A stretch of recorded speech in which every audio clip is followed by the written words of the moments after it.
everyone, welcome to Babies with Knives. Today we're going to be revisiting Tap, Untap, Burn. This is our second attempt at session 2 with Fil Kearney, creator above me. Hey, Phil. Hi. Hello.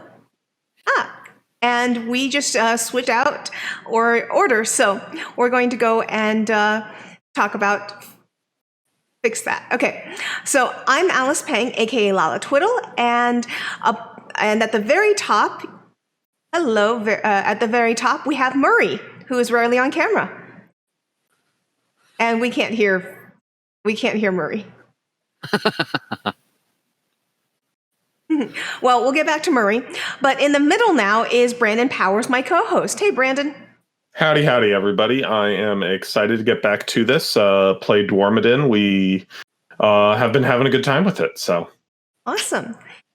And then just above me, you see Dave Silva, creator of MetaHumans Rising. Hey, Dave. Hello. Hello. So this is going to be, as I said, our second attempt at session 2. The first attempt, we had a number of technical difficulties. We played for a while, but due to technical difficulties and player emergencies, we had to wrap up early.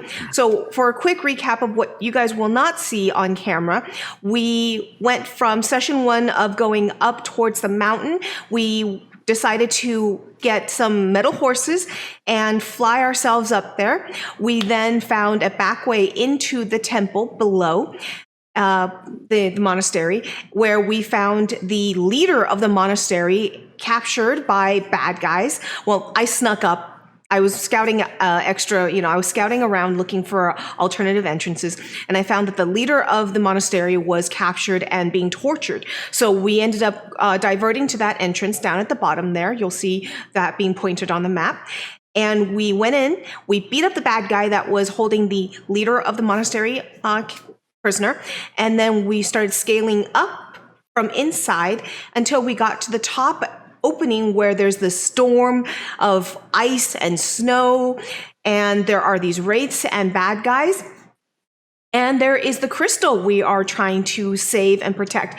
So we are just basically coming into that scene and entering the fight and engaging as you guys join us. So, Phil, why don't you take us away?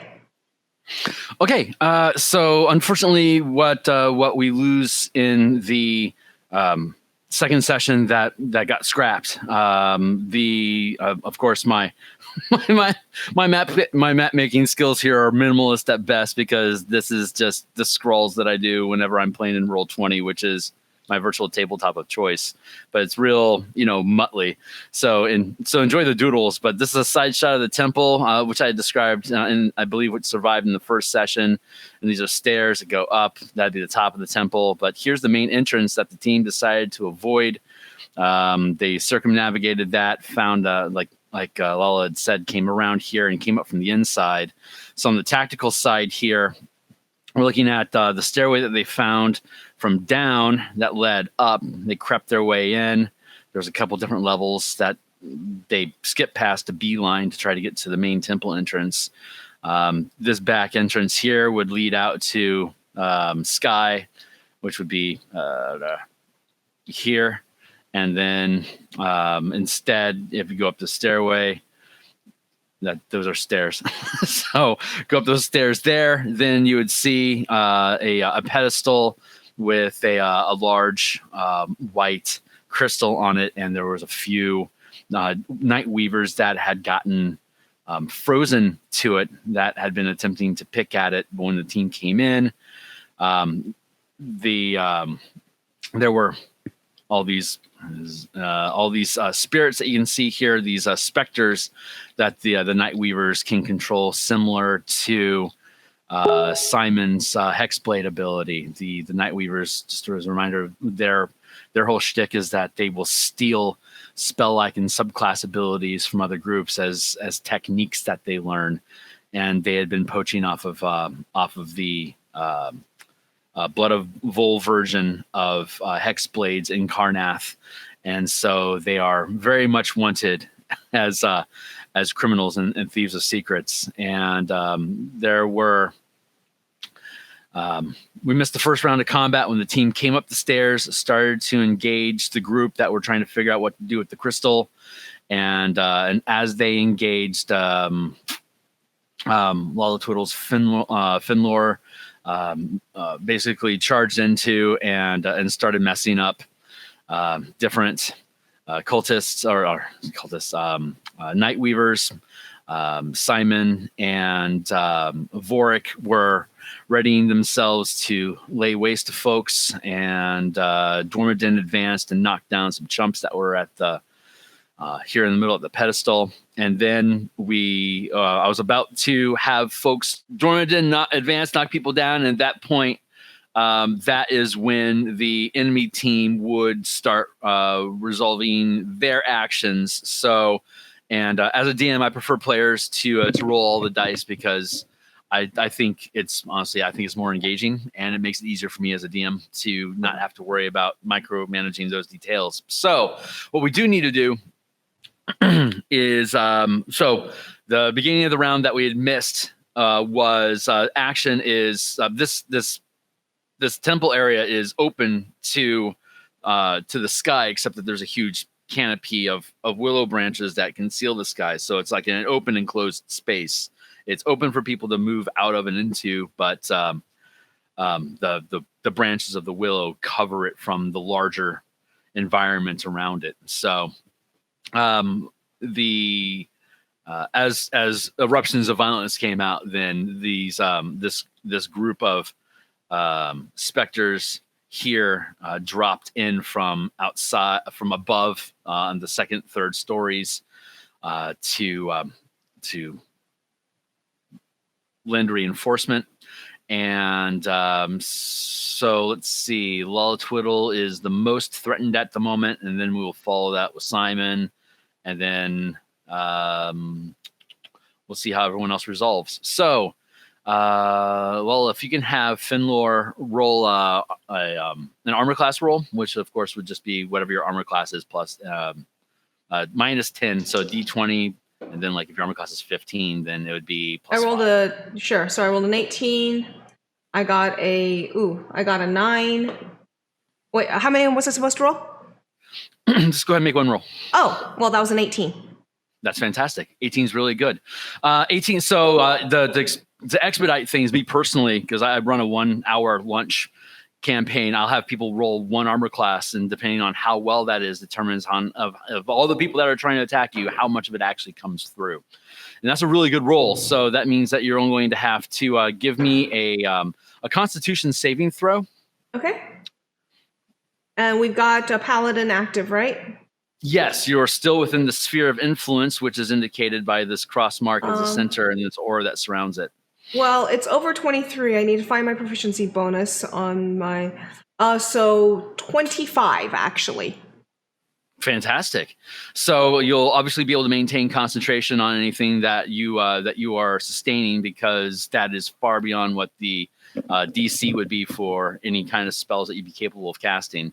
Okay. And the specters that are flanking you, it's easy for them just to simply reach out and scrape at you, but you're really elusive, and you've got excellent reflexes. You can feel them barely, the cold of their touch barely touches you. Instead of having to roll damage for dice, it's just going to be 1 point of damage from each of them. So that's 2 points of damage, but it is it's life draining. So it is reducing your total number of hit points until you can have a full rest recovery. So your cap drops down to 43, as does your hit point total. Okay, sure thing. But the two Night Weavers that are controlling them, they use the opportunity to have you being attacked by these specters to throw little bolts of dark energy that you're able to elude. Your armor class is just too strong to connect with, for them to connect with you. So all you've taken is 2 points of life drain damage at this stage. Simon, if I can have you roll an armor class check as well for 2 specters that are closing distance on you.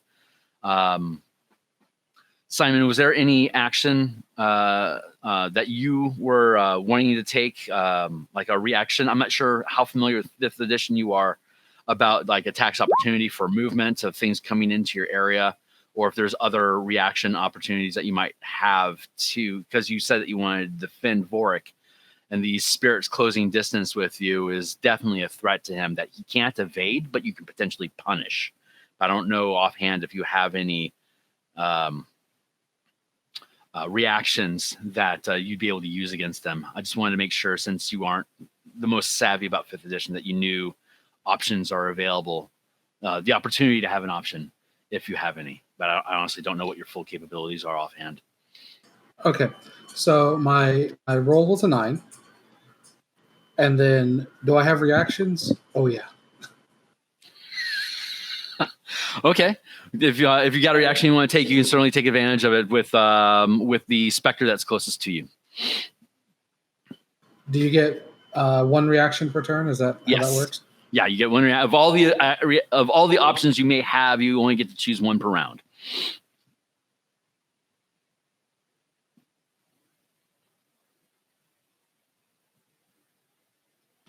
All right, so I have an ability called Hellish Rebuke.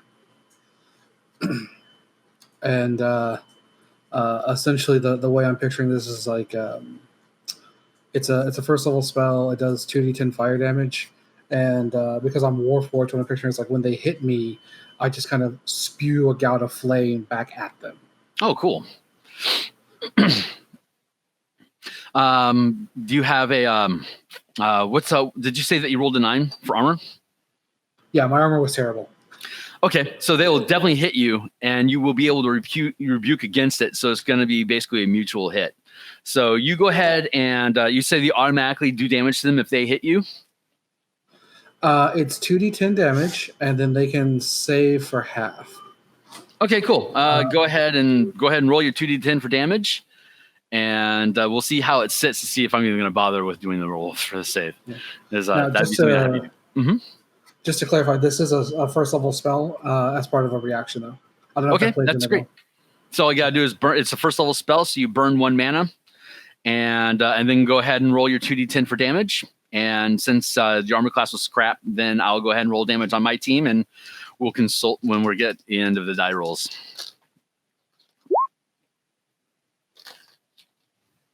All right, so that's 13 damage. Okay, you're going to take 9 points of life drain, necrotic damage energy. So your hit point is going to be permanently dropped by 9 from a solid hit, but in the process, you destroy it.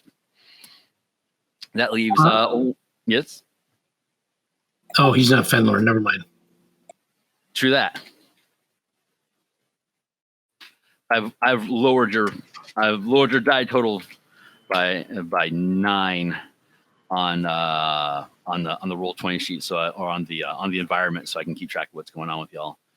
But Finlor, Vorik, you only have one that is on you. The rest of them aren't going to be able to close the distance this round because they're dropping from a higher elevation. Give me an armor class roll. Let's see if this thing can hit you or if you're able to evade it. Sure. I'm sorry, it should be Vorik, not Finlor. Sorry. Oh, okay. I got my name scuttled there. I think I'm more nervous than I like to let on. No worries. All right, so it's a 10 plus my AC of...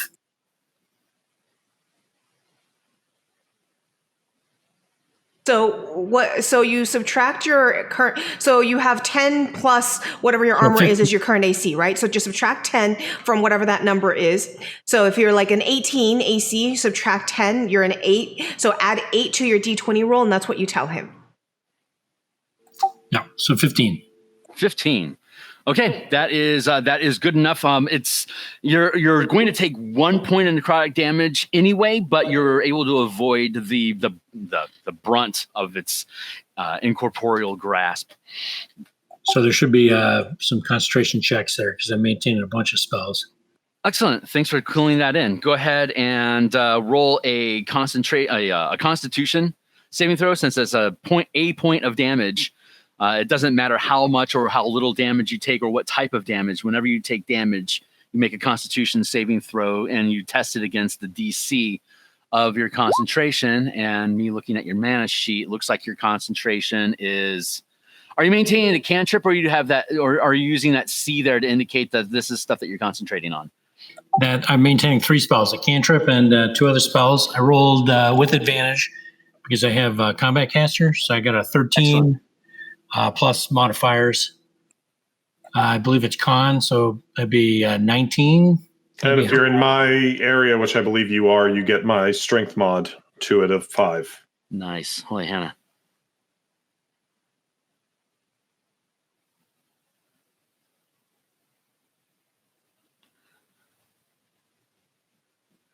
So with 1, 2, 3, 4, 5 tokens tapped, your normal DC against any saving throw would be a 15. And you've obviously outpaced that. So you're able to maintain concentration without difficulty. And luckily, luckily you've got the Paladin aura on you, because that makes things a lot easier. But that's, let's see, the majority of them are swapping there. And that's all I have for this round. So team, it's your turn. What I like to do is have everyone just declare what their actions are going to be, and then we'll all resolve die rolls together. And then we'll be able to proceed from there.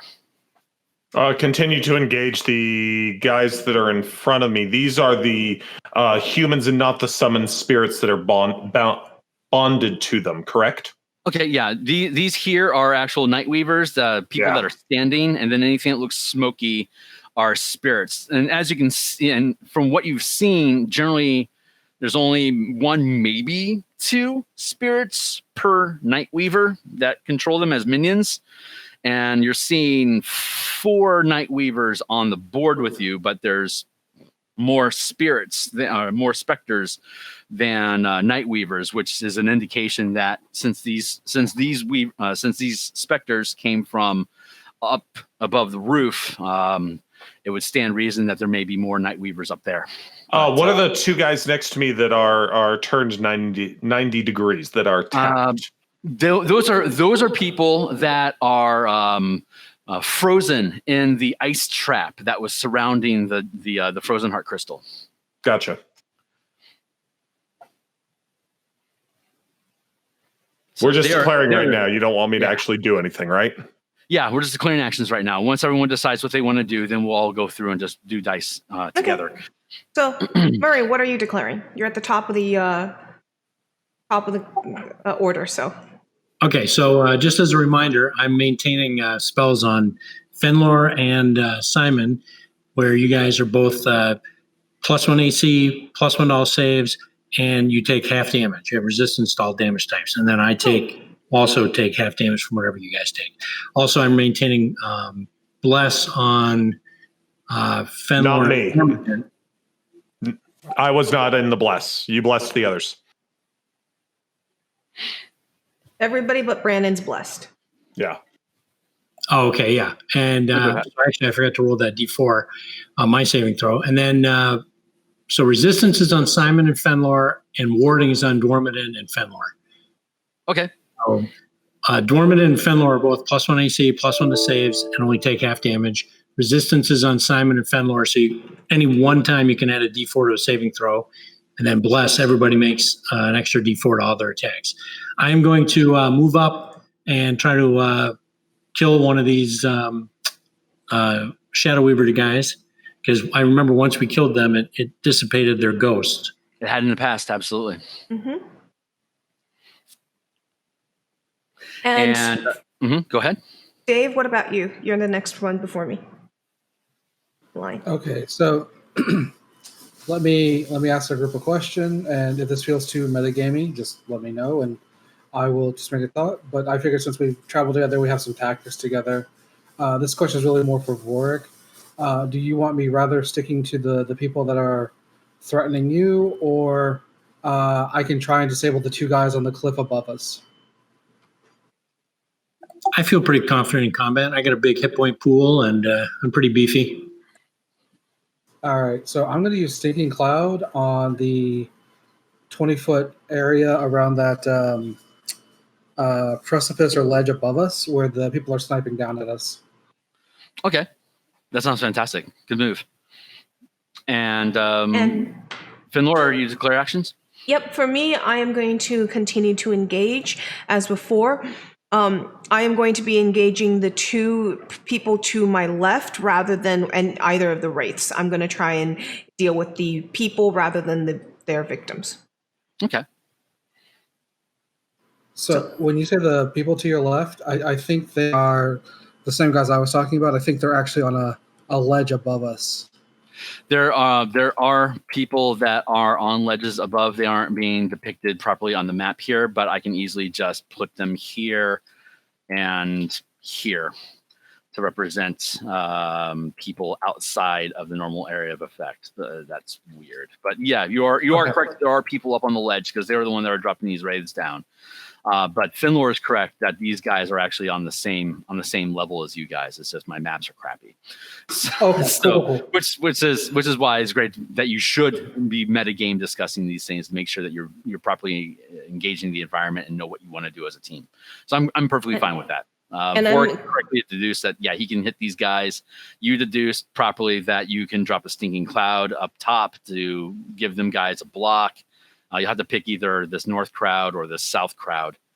But I think you guys are assessing the situation properly so far. Okay, and I'm maintaining my exped. Excellent. And then Dormadin, these two guys are frozen and non-hostile. I mean, they'll die if they stay frozen for too long. So you could waste an action to help free them. What a wonderful thing you could do for somebody. But I don't blame you if you choose some other options. Yeah, I'm going to go ahead and, like I said, I'm going to continue to engage our active target. So I'm going to step over towards Fenlor and just start trying to cut through these guys, like I said.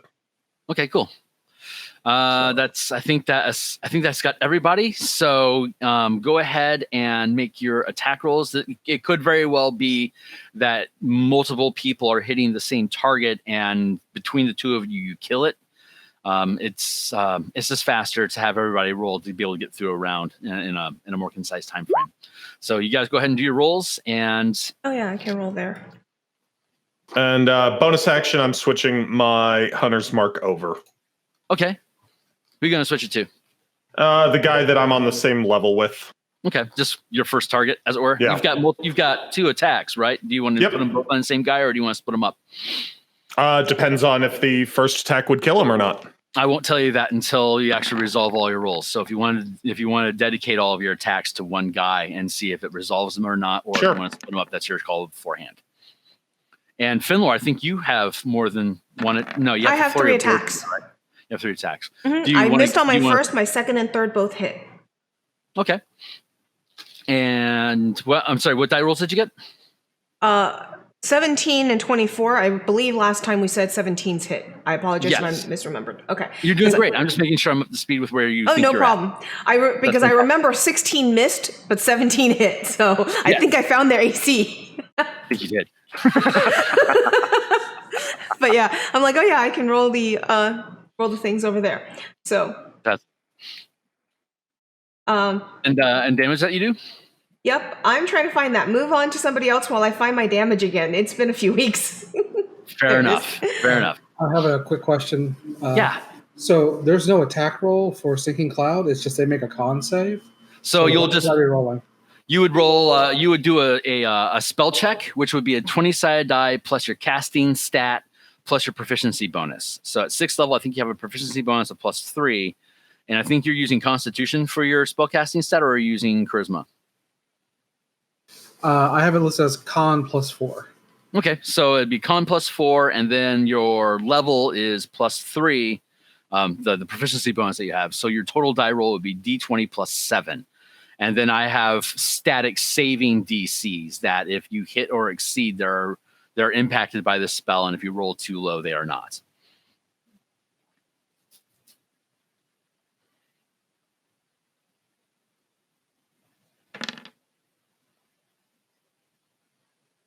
Don't forget everybody but Dwarmidon gets a plus D4 on any attack rolls. Oh, Bravo. that's true. Thanks I for forgot reminding- about my D4. Would that make a And, difference on- Roll But the I 1 did- on your miss. Yeah, I did 21 damage. Okay, cool. And you rolled a natural 1 on your miss? Yeah, I rolled that one on my miss.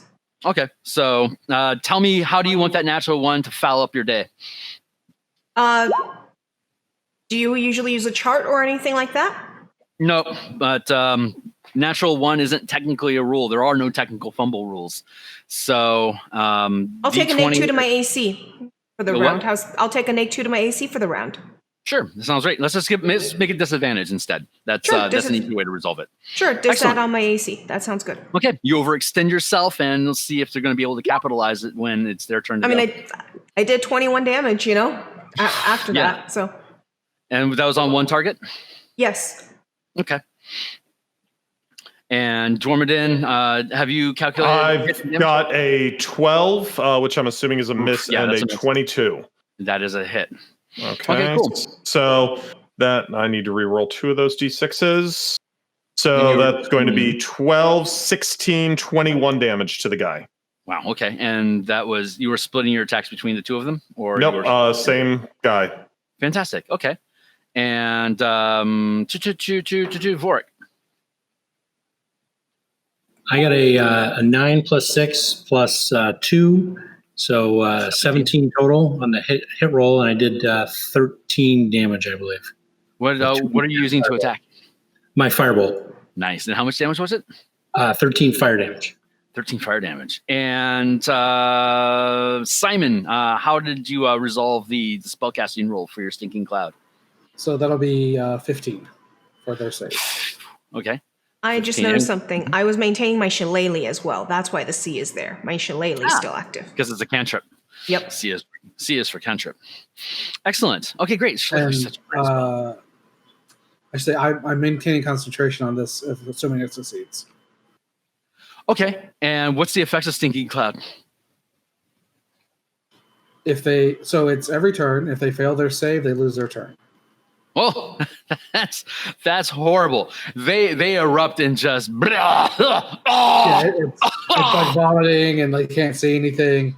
And I'm taking the people to the north because I don't want to assume that this is going to work on the specters. Okay, that sounds fantastic. Were you doing it down here on ground level, or you would originally say that you were looking to target on the people at the higher altitude that are getting shots down on you? That's correct. Okay, cool. Then I'm going to give these guys a tilt so that we know that they're having a bad day right now, because they are definitely 15 is good enough to give them a bad day. And check, and pop and pop. That'll kill those guys off, and that causes 2 specters to blink out because you X those guys out. Set good.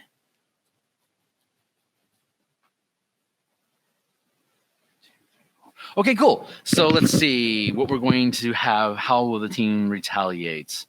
We'll have Spectre close in on Vorik. We'll have a Spectre close in on Simon. We'll have a Spectre close in on Simon. We'll have Spectres close in on Dormadin. And we'll have 2 guys flicking. 1, 2. We'll have them both these. Okay, so Simon, you're going to get chewed on this round. Give me an armor class roll.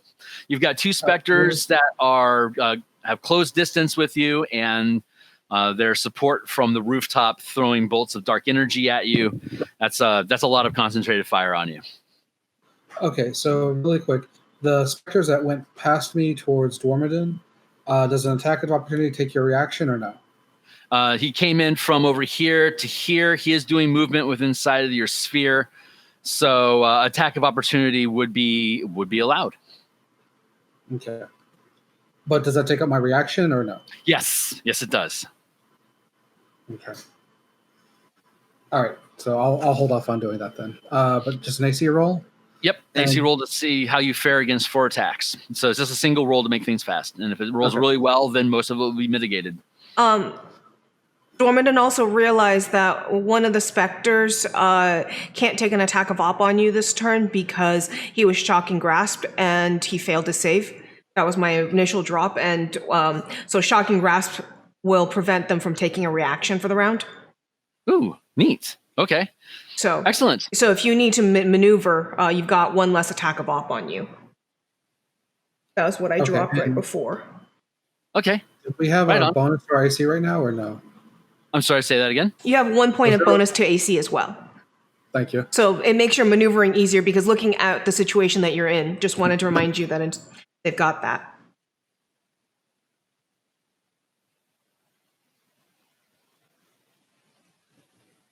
So that's a 23 for my AC. 23 from your AC is really good. There's two bolts of energy that flick past you. One of the specters is going to only do a single point of necrotic damage to you. The other one is going to connect, and it will do a total of 10 necrotic damage. Give me a Constitution saving throw to prevent it from causing life loss. If there's a saving throw, you got an extra D4. Nice. It is a Constitution saving throw. Okay. And this will double for your for maintaining concentration for the effect as well.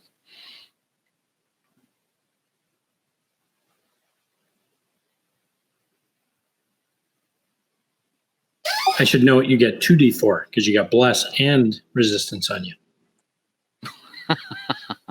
Okay, so it's my Constitution bonus plus a D20 plus 2d4. Yes.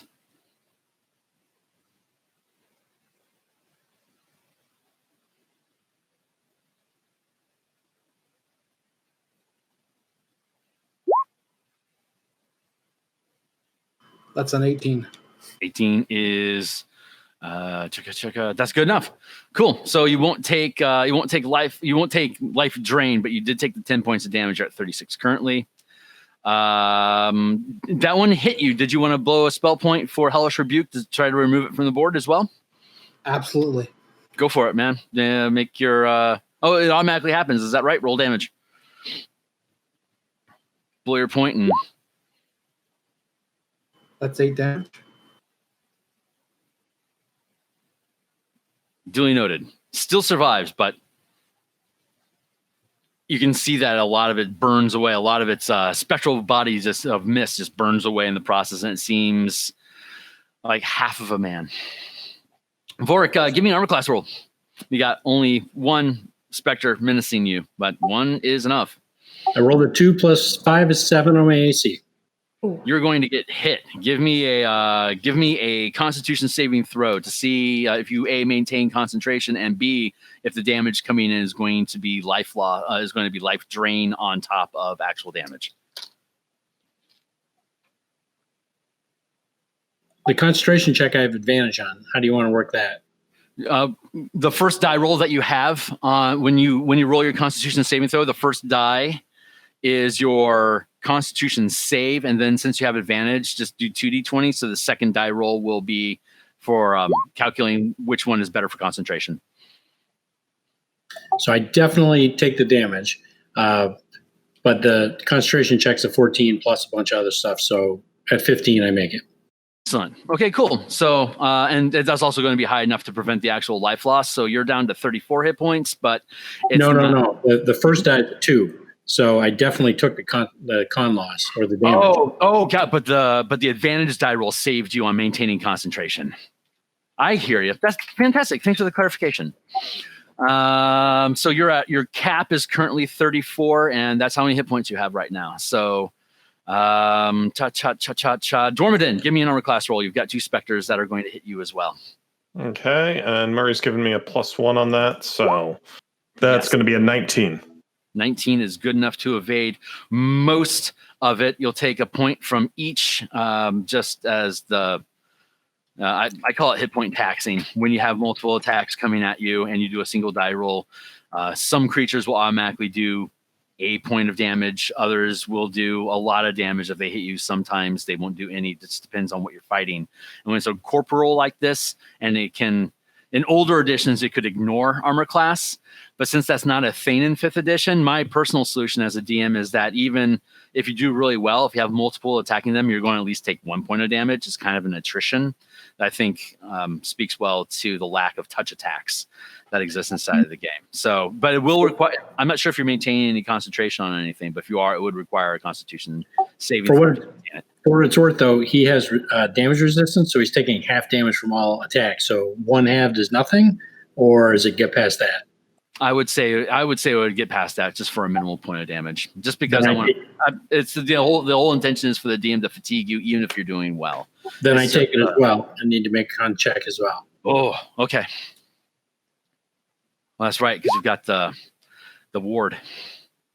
Yep, but I make my con check. And I'm just maintaining the hunter's mark, so 13 on the die. And I think that I add my strength twice to that, because that's my casting stat. Yes. Okay, Yeah. so Yeah, 23. if your naked roll is 13, then you're going to be plenty fine. Okay. You've got a lot of bonuses coming your way already. Okay, cool. Excellent. And that was 1-2. And then the last target is going to be bolts of dark energy flicking at Finlor, and you are at disadvantage on your armor class this round because of the natural 1 last round. Sure. Great suggestion. Looks like they're catching you before you're able to recompose yourself. 20 is my low. I'm sorry, 21 is my low. Nice. Okay, well, scratch that. Those 2 daggers, those bolts of dark energy flick past you. Then that resolves them. So back around to you guys. As a group, what do you guys want to do? There's a lot of specters coming at you, and yeah. What are you gonna do about that? I'll go ahead and Misty step up to one of those platforms above us and just start laying waste to the guys that are up there. I think the north ones are stinking clouded, so I'll probably go after the south ones. Okay, cool. Very cool. For me, And- I am going to crack my whip. So my stick still in one hand, not dropping it because I'm maintaining that shillelagh. But suddenly out of my other hand cracks a whip. My clothes, literally, the sleeve unravels itself and turns into this long whip and whips one guy to me. I'm casting a spell.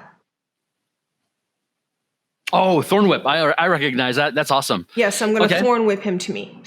Okay, cool. Off the ledge. uh, And so hopefully he falls too. We'll see. that's fantastic. Vorik, what are you planning on doing? I am just going to light somebody up with fire bolts if I can. Maybe, I just have that one guy on me, right? You only have 1 specter on you. There's 2 distant targets that are on the same floor as you that are past Finlor. You got 2 guys that are a rooftop over above in Finlor's direction over here that are inside of a stinking cloud. And then Dwarmadin just Misty stepped up top here to hit these guys. So any of those targets. I'd actually like to I'll shoot the Wraith on me so I can try to get rid of any concentration checks he's generating, because I'm making enough by taking these guys' damage. Yeah, no kidding. Right on. And Simon, what's your move? I think the plan here is just to Eldritch Blast. Well, yeah, they're spirits, so Eldritch Blast the 2 guys in front of me and maintain the stinking cloud. Excellent.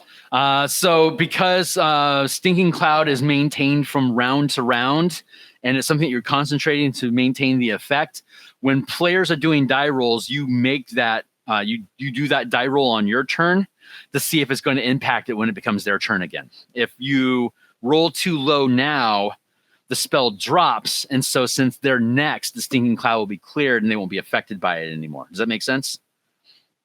Sure. Now, if they, just to be clear, the spell keeps going. They just can act this turn. Oh, I thought it was while they failed saving throws, they continue to get choked. Did I misunderstand the nature of the spell? Yeah. So, well, okay, maybe I misread it, but I believe the way it works is like each turn that it's maintained, they have to make a saving throw. If they fail the saving throw, they can't act that turn. Right. So if they make a saving throw this turn, they may fail next turn. Right. And since you're making the save, since you're forcing them, you're actively forcing their roll. You're making them save against what you roll, as opposed to you have a DC and the DM rolls the die. Since you're the one that makes the die roll, you make that die roll on your turn. Every turn. Which is now. Yeah, every turn. Yeah, no, I told them. And once it fails, then the effect goes away and they're able to act normally on their turn. If you maintain it now, then when it comes to be their turn, they're still affected by it and there's nothing that they can do. Right. All I was saying is they'll still Yeah. make a check next turn as well. Yeah, absolutely. You'll roll every round. Right. So go ahead and do that now, so we know if they're choked out or not.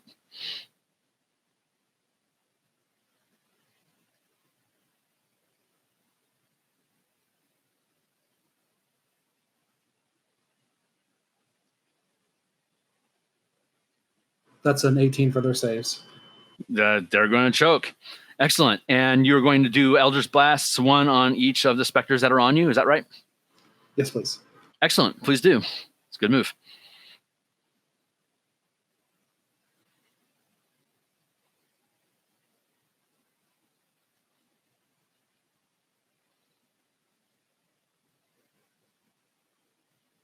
And we currently have an extra D4 to attack rolls. Is that right?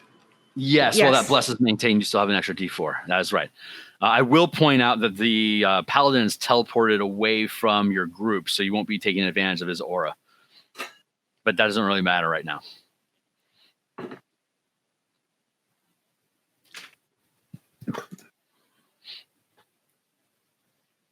All right, that's an 11 and a 14. I think those both miss. Those do both miss. They don't seem to have any kind of they're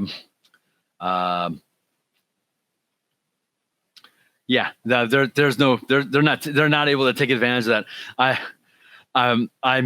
want to point out that all these specters are dead temple monks, monks of the Frozen Heart. Mm-hmm. And the game says for like specters that are like affected by a hex blade. This is just an aside, and I apologize for the tangent, but I think it's funny in that the specter is controlled by the warlock, or in this instance by the night weavers, and they can do things like say attack those guys, but things like reactions and personal enthusiasm, these guys don't have the heart for that. Even if they were able to take advantage of you making misses and they had something that they would normally be able to do, they can just opt out and choose not to do it. Just because they're undead doesn't mean they automatically take the will of their controller. I always thought that was a really funny aspect of a hexblade, that they could take an enemy and force it to become a specter, but they can't force it to take the initiative and actually help you. So you can tell that these spirits are doing their absolute minimum task to be able to fulfill the black magic that's compelling them to obey, but you can see them fighting the effect of it. Like you can see like they're trying to reach for you and fighting that effort to engage you. They are not willing participants in your death. So you can at least have that self-assurance that if they do kill you, they didn't mean to. I just picture one of the night weavers going, "What are you guys, hourly?"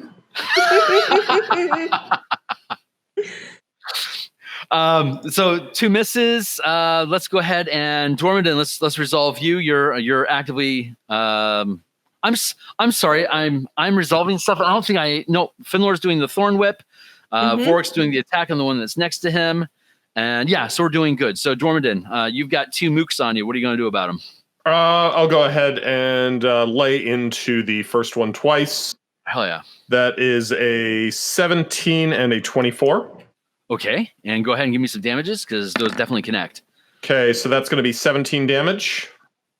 Followed up by, reroll one of those. So that's 10, that's 15. So 17 and 15, 32 damage to one of them. Yeah, that drops him, and that knocks his specter out in the process as well. Nice job. Vork, let's go with you. Let's go with Vork next, because he's just moving around the map. I rolled a total of a 21 to hit for 9 fire damage. 9 fire damage. Okay, great. You can see some of its form burning away, but there's still scraps of it there. Half of his face staring at you. Please do more damage next time. End this for me, please. Finlor, you've got a Thorn Whip going. Yep, my Thorn Whip rolled a nat 20. I remember to roll the dice engine again, so it's a nat 20 right on roll 20. So I believe that doubles my dice rolls for damage. So yeah, I'm great with that. Okay, great. So I did. Wow, that was a bad roll of 4d6. I did 10 damage, and he's pulled down 10 feet. Nice. So he's pulled off his ledge. But and then you need to decide just how bad it gets for him once he's pulled off his ledge. Yeah, I'm dragging him. I'm going to drag him all the way here. He fell off the roof. There's nothing actually. And he needs to Give take me some a- fall damage. Give me a spellcasting check to see since this is a spell effect that you're doing, and you rolled a natural 20 with it, and you're pointing him off the ledge. I want to see if you're able to keep him from being able to land gracefully and prevent any additional damage. Sure. Is this one of the guys that's in the stinking cloud? 17. 17 is good. Yeah, or were you? Okay, so these guys are Oh up wait, top. I'm sorry. Drop 4 from that because I added the D4 from my bless, which this isn't an attack roll, right? This is just you just wanted a spellcasting nope. roll. Okay, Yeah. so drop 4 off that. That's 13. Okay, and that's a really good point, Dave. So there's 2 up top here that are affected by stinging cloud, and these 2 guys are on the same level as you are, having come down this horribly drawn stairway that leads further up. Did you want to grab one of the stinking cloud victims, or did you want to hit the 2 guys that are active on the ground with you that threw daggers at you last round?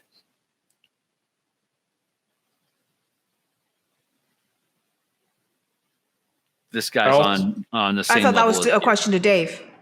No, I'm asking. I'm Sorry, sorry. I'm you asking jumped from were Dave using to thorn- me back to me without the segue. I didn't hear. Sorry. No worries. I will hit the one that threw daggers at me last round. Okay, so yeah, that would be that. Since Dave brought it up, I thought I wanted to make sure because it was a really good question. Did he keep his feet or not? You rolled a 17. No, he's going to be prone. And Roll the he's right in 13. front I of you. took, and you have to take 4 off that because bless doesn't count. 13. Gotcha. No, you just drag him to you, and he keeps his feet. Okay. He keeps his feet, but he does take falling damage because I'm not pulling him on my same plane. I'm pulling him off a ledge, and either way, it doesn't matter to me. But you should, if he's taking falling damage, you should take it. Otherwise, we're good. No, he wouldn't. But is that your action for the round? Yes. Oh, okay. I thought it was a bonus action for some reason. That's unfortunate. Let me triple check that. I've got Thorn Whip right open. It's 1 action, not bonus action. Right on. Well, hey, at least he's in the roll of pain. That's good. Check. That resolves. Okay, that resolves all of you. So let's see. We'll go with attack.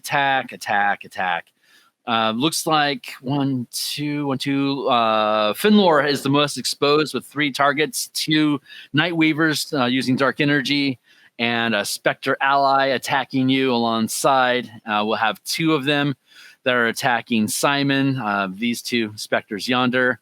We got the one that's still attacking Vorik, and then we have 1 Night Weaver up top, which will step in and lay into Dwarmadin. I'm going to resolve the largest threat first. Finlor, give me an armor class roll. Sure thing. I'll use roll 20. Armor class roll. Oh gosh, yeah, 7 right now. 23.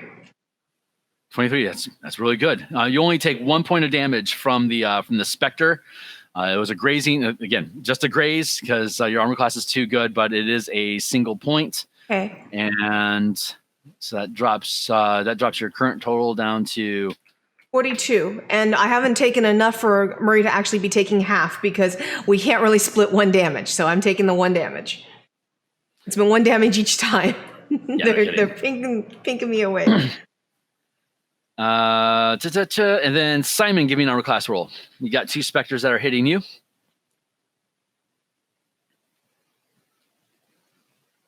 Simon?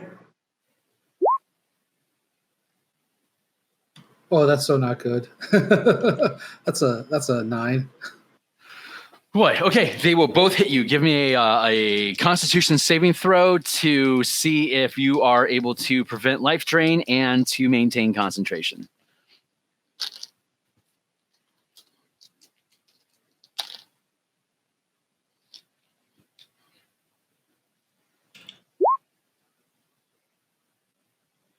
That's a 17.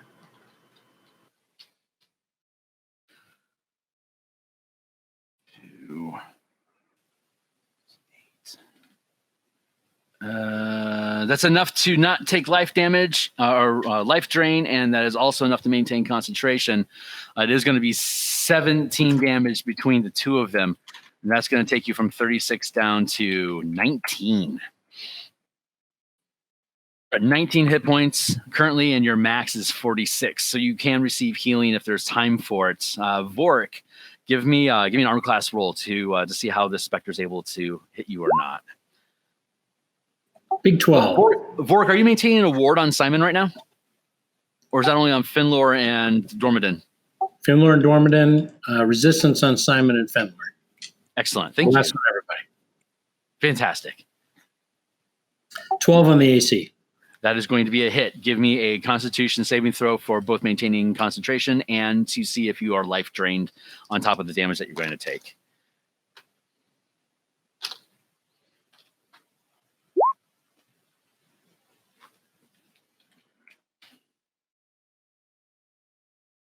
There's no paladin. So 7 is my best die roll, so a 12 on the con check. That's without the D4, though. Let me roll a D4.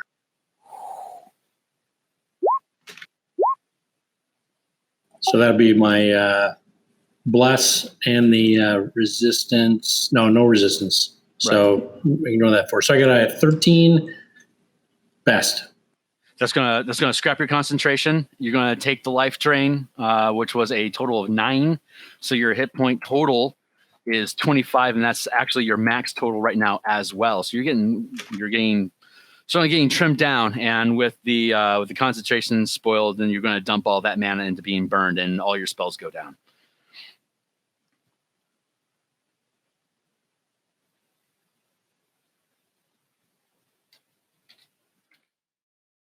And that was 1, 2. That's everybody, right? Next round. I don't think you took a swat at me yet. Right. I need to take a swat at you. Okay. So 14 is my defense roll. Okay. Let's go ahead and have you do a Constitution saving throw to prevent life drain. And I'm not sure if you're maintaining concentration on anything right now or not, but that would certainly be dispelled as well.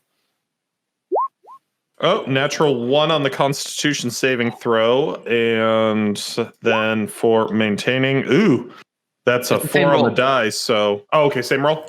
It would be the same roll. Are you maintaining anything right now? I have Hunter's Mark that I've not reassigned, but that concentration does go for an hour, and it simply says on subsequent rounds you can. So I think that I am maintaining that. Yeah, you would be, and with the Untap Burn rules that we're using, concentration.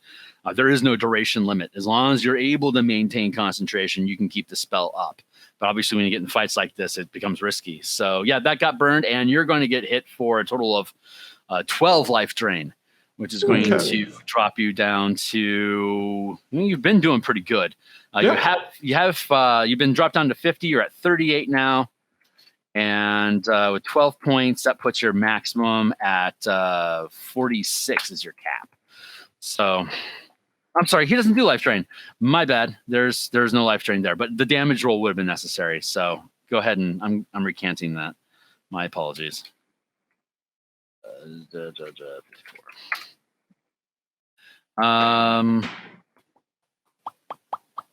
That's round. Before we switch rounds, I still need to drop a hellish rebuke on one of those guys that hit me. Yeah, go for it, man.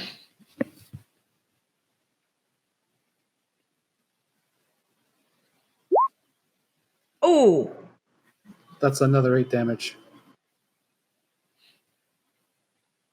Excellent. Okay, cool. You burn away some of its form. These are different. These are. You killed the other one was dead already, and because his controller got killed, and this is a new one that hadn't been. They both.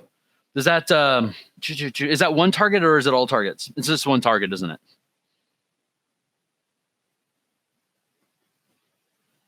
Yeah, it's a reaction, so it should be one target. If you want to target. Okay, that's cool. And they're both fresh, so it doesn't really matter. I just applied it to the one that's down, quote, south. Thank you for that. You definitely deserve your reactions. Lala, I heard an ew coming from you. Is there something going on that you had an insight about? Or oh, no, I thought that was a D20 that he rolled the one on at first. Got it. Right on. So far, so good. Next round, what actions do you guys want to take? End the guy in front of me. Sounds smart. And Simon, you got 2 things on you. What are you going to do? Okay, so I have. Oh wait, you You took damage, and did we do a Constitution roll for you to maintain the stinking cloud that you have active?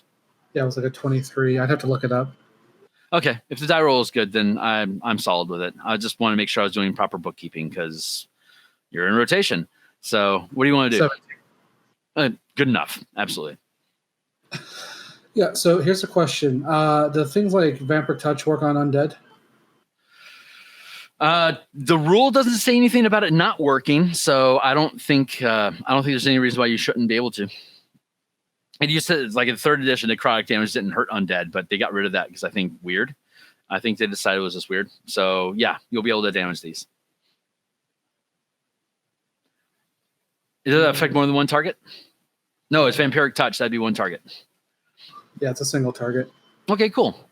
So you'll be. No, I think I'm going to risk it. I'm going to maintain my stinking cloud and then just Eldritch Blast the 2 guys on me.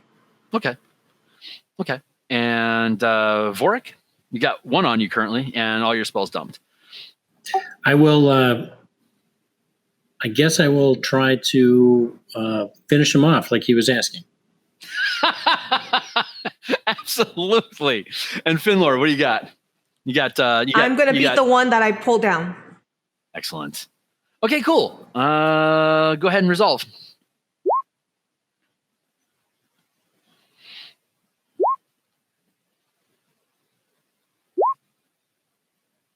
So I'm hitting at a 20 and a 26. First hit goes in at 15 damage. Second hit goes in at 11 damage. So 26 damage total. That'll be enough to get rid of him, and with him, so goes his Spectre. And how high up am I up here? You are. It's 20 feet up. I'll go ahead and take a jump down. Okay. Give me a dexterity saving throw to see how well you do. Well, those are my specialty. That's going to be a 14. Okay. Oh, 13. Sorry, 13. And you get your aura as a dexterity saving throw bonus. I counted that. Oy. Okay. Were you maintaining anything at least 3 points or more? Nope. Good for you. Right on. Welcome to the ground. I have no reason to ding you. If you've done horribly, I certainly would. But Simon, one of your targets disappeared, but go ahead and make your shot for the remaining.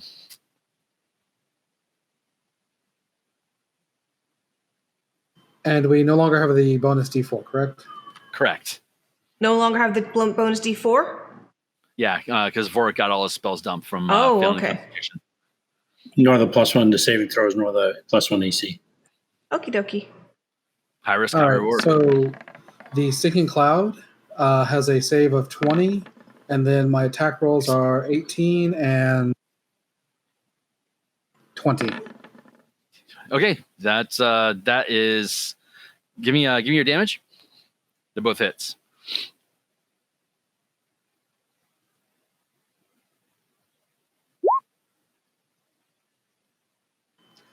Oh, the dice don't like me today.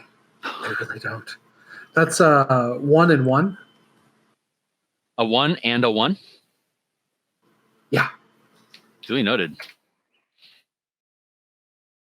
Survives. Vorik. 24 to hit, 4 damage total, fire. It had already been hit previously. It thanks you as it is destroyed.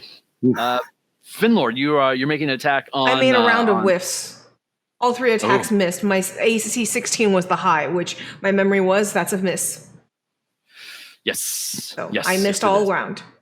Okay. I'm impressed that I remembered after 3 weeks that AC was 17. Yeah, no kidding. It's admirable. Okay, cool. Chat. I think that resolves everybody. Awesome. Cloud there.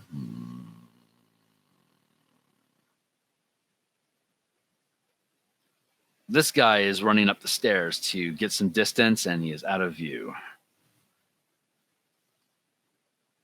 These guys are choking. We got 2 attacking Finlor. We got 1 attacking Simon. Not a lot of foes left here. Finlor, give me another class roll. Okay.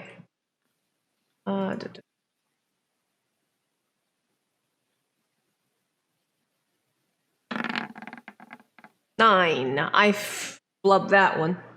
Boy, okay. Give me a Constitution saving throw to see whether or not you're going to get life drained from the attack on the specter hitting you. Sure, and I'm outside of Dormandin's aura at the moment, right? You are correct. Okay. Yeah, Simon would be in it looks like, and maybe Vorik. Okay. Let's center it up on you. Yeah, both. Yeah, they would both apply. I rolled a 12 then. Okay, so that is going to be. I already added the damage on my end. You're down to 31, and Hold on. Murray was taking half my damage. I don't know if that's still happening. Everything from no. Murray dropped, I believe. Okay, everything dropped. Okay, cool. You're taking all the damage. Okay, I took all the damage then. Awesome. and any spells that you're maintaining get dumped because the Constitution saving throw was too low to be able to maintain. Yep, so my Shillelagh's gone and my Exped's gone. Just to double check, you rolled below a 10? No, I didn't roll below a 10. I rolled a 12. What'd you get? A 12 is all you needed because you have 2 things tapped. You have 1 green and you have one cantrip that totals 2 plus 10. DC is 12 and you hit it. So awesome. Excellent. So I keep my spells. Keep your spells and you lose some life. No biggie. Real quick, before we move past Finlor, the guy who ran, does he get a attack of opportunity on the way out? No, because when he started, he was here, which is outside of the zone of influence. So he's able to move. He's able to move unhindered. If at some point Finlor had advanced outside of the circle of outside of the zone of control into his space, then she'd be able to potentially do that. But she hasn't moved. So, or he hasn't. Finlor. Anyway. Yeah, he was already fighting from a distance, and he's just boot scooting. So there's nothing anybody has in place right now that would be able to prevent him from making any kind of movements. Awesome. Not really, but legit. Let's see. There's one specter left. Simon, give me an armor class roll.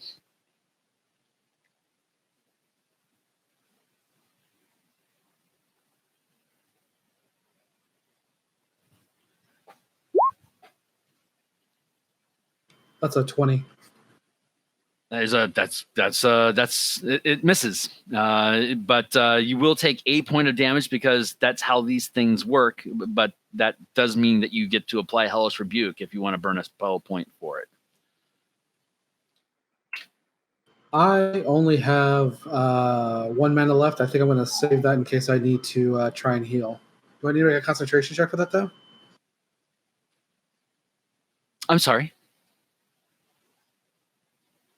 So I only have you took 8. Yes, you took 8 points of damage. If you're maintaining anything, you would need to make a Constitution saving throw to see if you maintain concentration. I didn't realize you were maintaining. Oh, that's right, the stinking cloud. Thanks. Oh, yeah, absolutely. Thank you for the honesty. And your DC is 13. With Dormandin back downstairs, that's a +5 to all saves. Yep.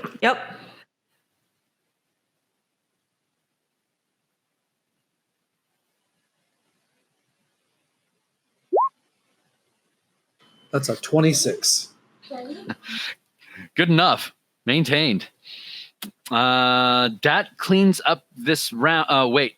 Something happens up further yonder, and a large gout of frosty wind blows the stinking cloud away from the upper decks, clearing up the choked allies.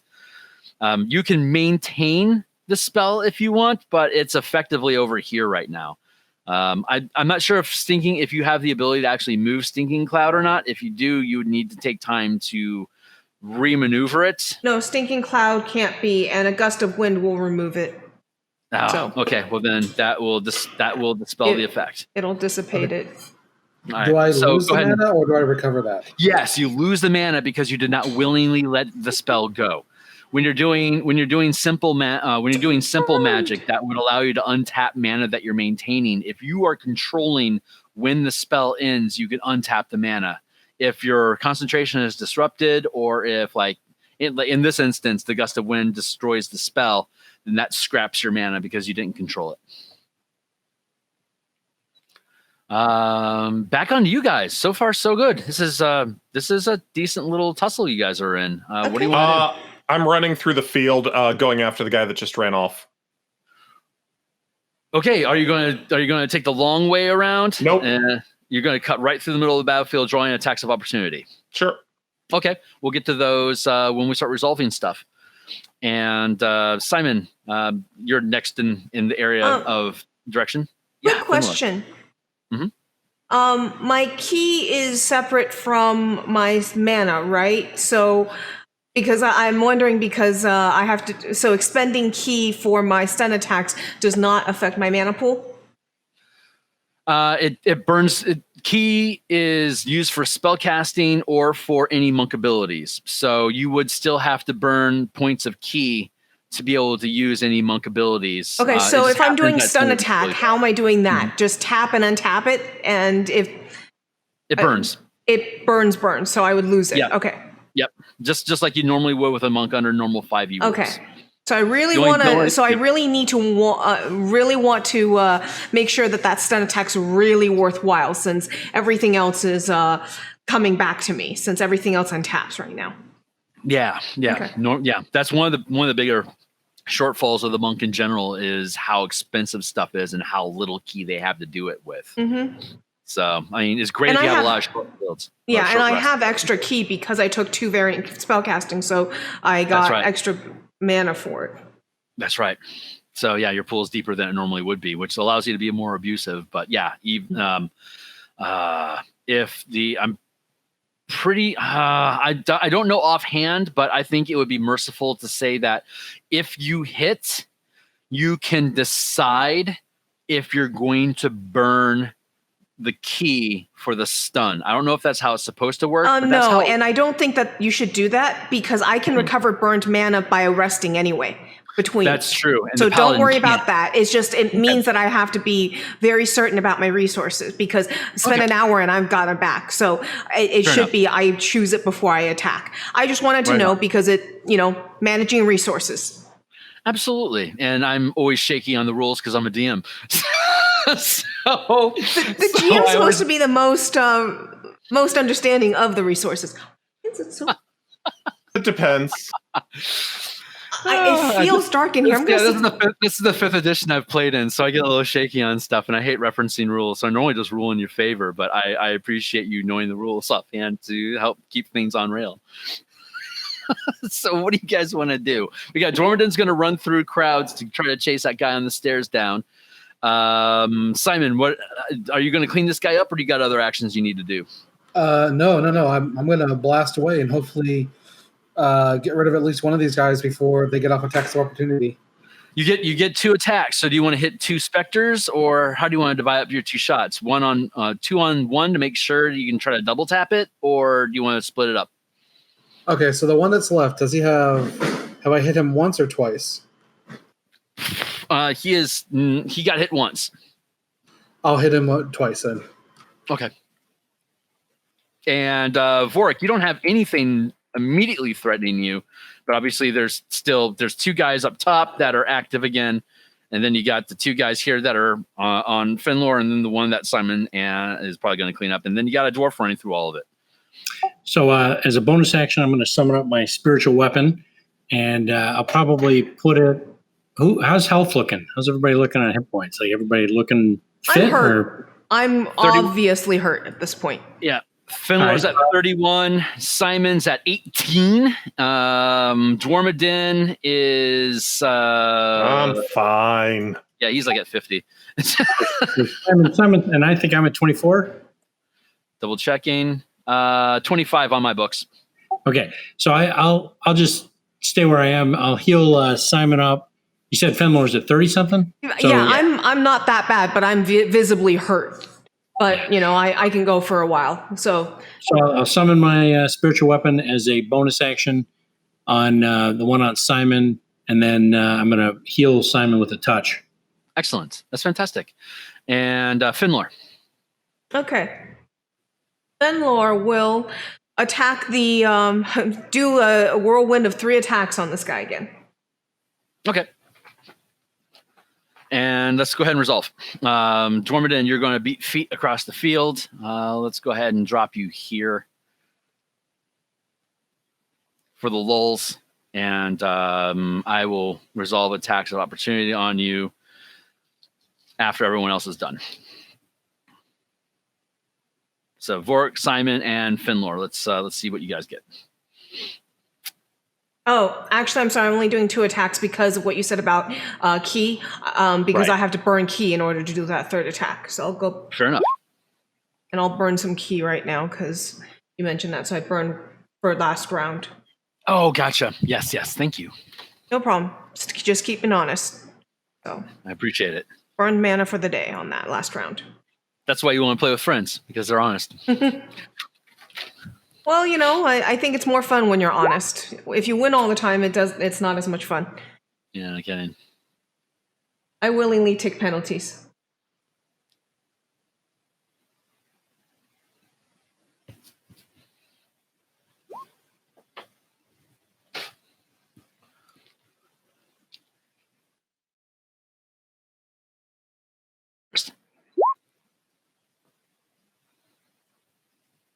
Okay, so I heal Simon for 15 points of damage, if he can take that much. Yeah, he definitely can. That'll put him up to 33. Okay, and then I hit with a 23 in the spiritual weapon for 8 plus 6. No, 8 plus 4, 12 points of force damage. Okay. And Simon, what'd you get? So I rolled a 20 and a 16 to hit. So I think I only hit the one time, right? A 20 would definitely hit, and you said a 6, that would miss. 16. A 16, that for a Spectre, that would hit. Okay.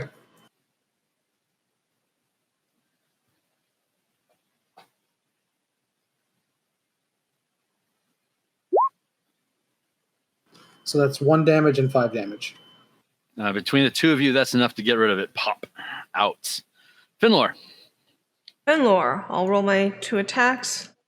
you're targeting the Nightweaver, or I'm targeting the Nightweaver, the person that, the Excellent. person, not the ghost. right? And I got a nat 20 again on the 2nd attack.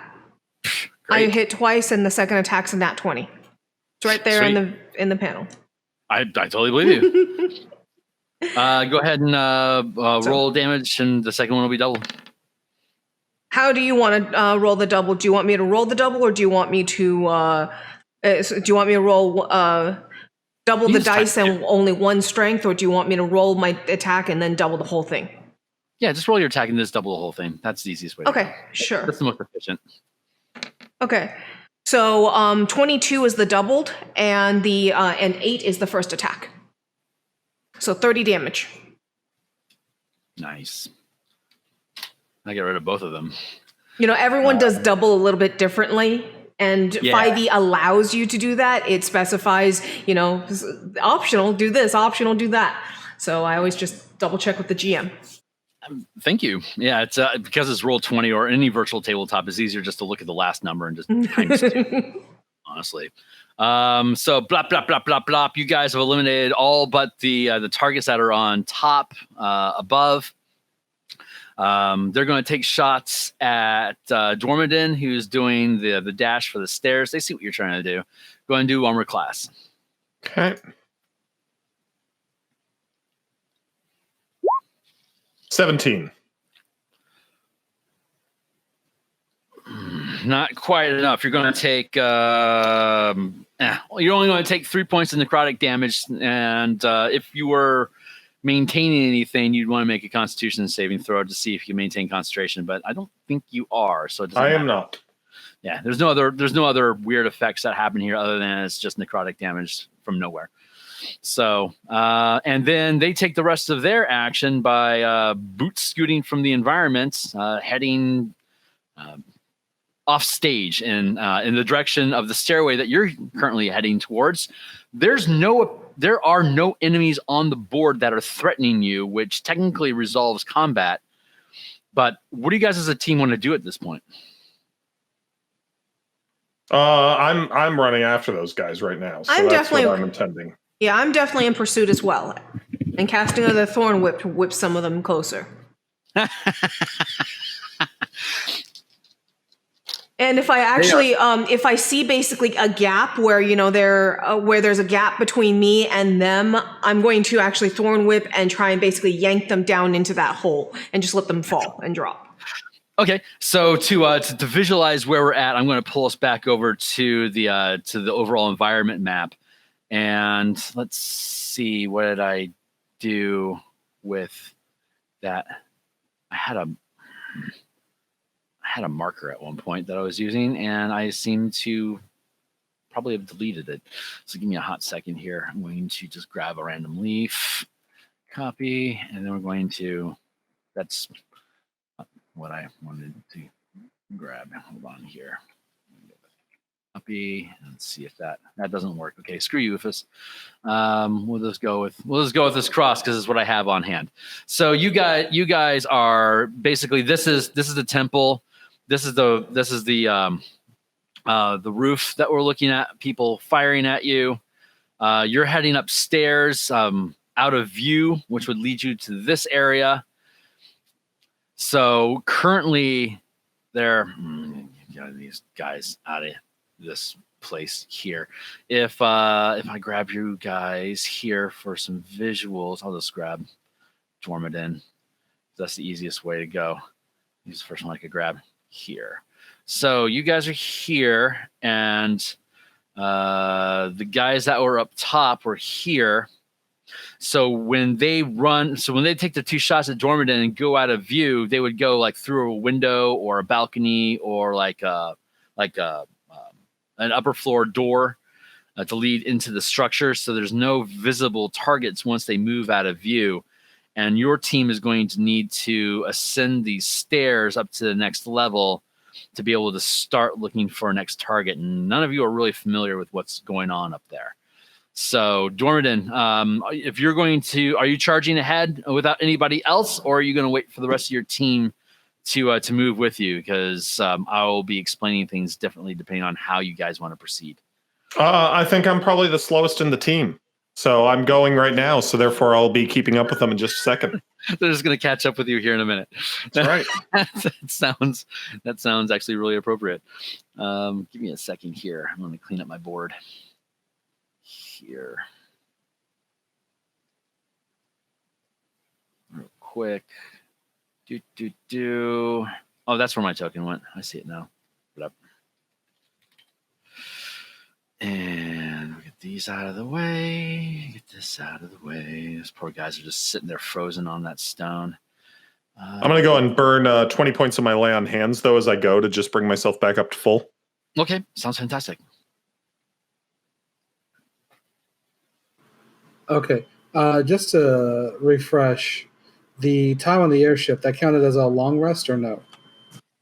No, it was a short rest. We were working our ass off. Excuse my language, but we were working our butts off and extremely concentrating on mana. So we did not get to long rest at all, or even short rest. Okay, so That's right. None of us got rest. That is right. Yeah. All right, so I cannot call another Spectre, but do we know if the guys that are frozen in ice, the Spectres they were controlling, were dissipated, or could they still be out there? They could potentially be out there, plus the ones that were out front in the court in the courtyard. Thank you. They could be controlled by anybody. You would have to spend time studying the Spectres and other and Night Weavers together to see if those Spectres are actually binded to those Night Weavers. I would allow you to try to assess it, but it wouldn't just be something you could just look at on the fly and know who controls which ones. No, that's okay. And they are immobilized but conscious. Is that correct? Yes. They're trapped.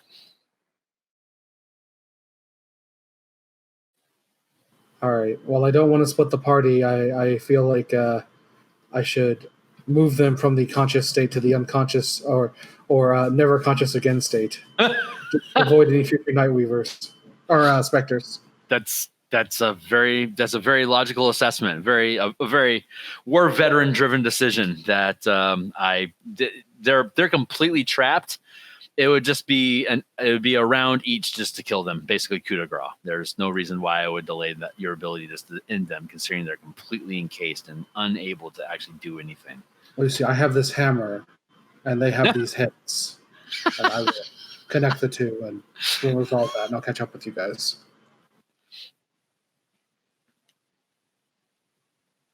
So dwarf ahead on the stairway, charging upward. Vorik and Finlor, you're giving pursuit. Is yes, pursuit. that accurate? Mm-hmm.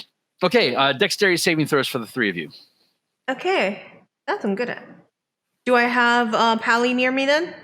You do. He's close because you can catch up to him easily, and it would be appropriate for you. 21. I fail. Okay. 16. 16. And we Okay, don't- so we have there's a you're running up the stairs, and obviously in a hurry. There's a string of black energy that you didn't note that has been trussed across the stairs as a waiting spell trap that when it triggers, it locks you in hold person. So you are currently paralyzed. You're not necessarily sure what it's going to take to stop that, but you are immobilized, and you can see crackles of black energy that is basically just locking your joints and making it so that you aren't able to break free. Can you specify who? Because I rolled a 21.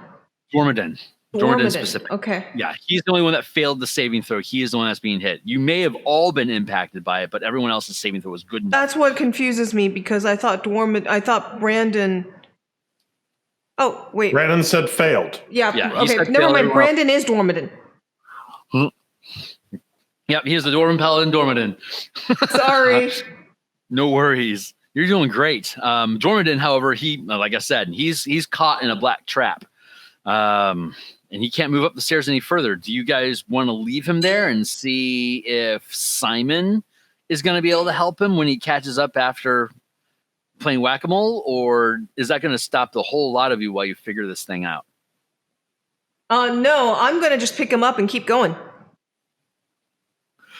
Strong are you? I'm not that strong, but Then you're not gonna pick me up. Okay, you're heavy. Never mind then. I'm 11 strength, so I'm above average. I'm a big burly dwarf in plate mail, so never mind. I'm not going to picking be you up. light.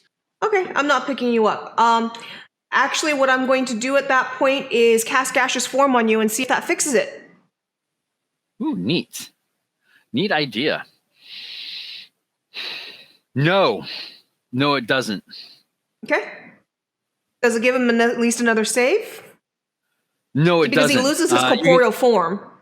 You see him turn into mist. You can see through him slightly, but the effects of the magic are still binding him. It hasn't released his form at all. I'll crack my knuckles, unleash a dispel magic. Well, okay. I'm going to drop the spell. I'm going to take my mana back on my gaseous form if that didn't help him. So. Yep. Okay. You absolutely can. So it'll dispel anything at third level or below automatically, and fourth or higher I have to roll. Then this will automatically kill it, and you just burn the 3 mana. Great. And then we keep going, but do we want to have any buffs start running before we keep running? Like how's how's everyone's how's everyone's mana battery doing right now? How are we looking?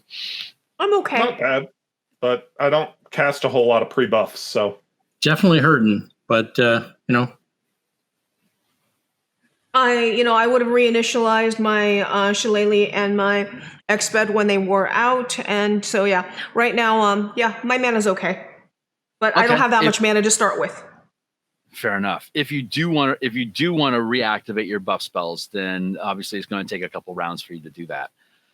I think this would be a good time to take a 10-minute break if you guys don't mind, because we're transitioning into another potential threat area. Sounds good. And it's been about an hour. And for me, I'm taking a standard action cast, and then I move, and then the next round I standard action cast.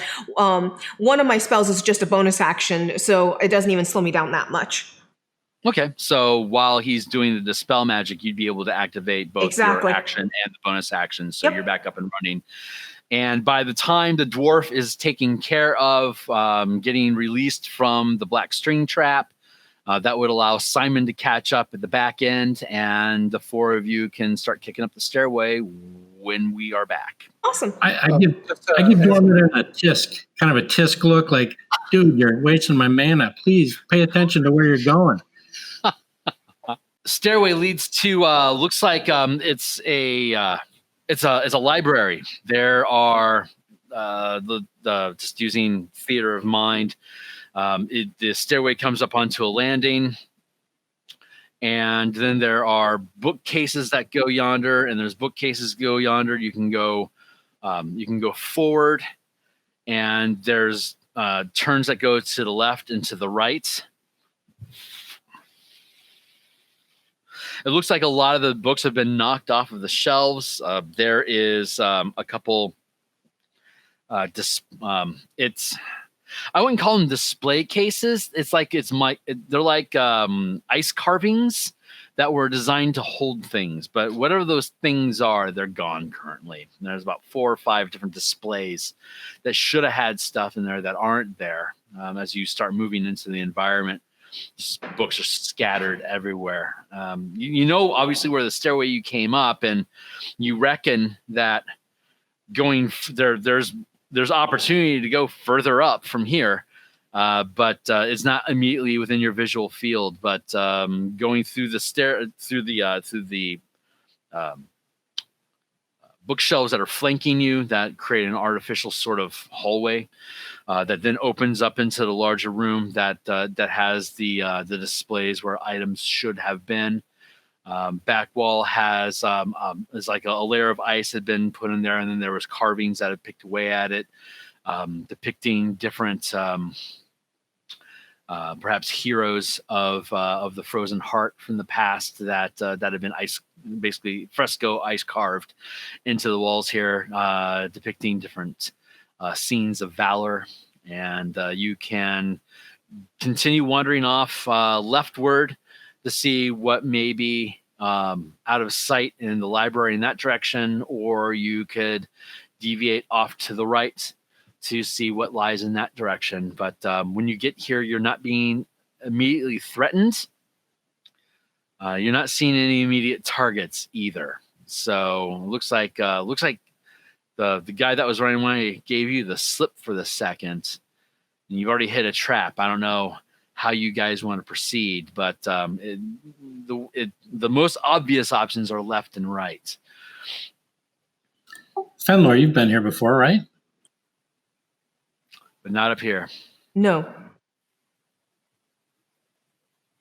You do know that there is at least one more floor of structured temple that's above here.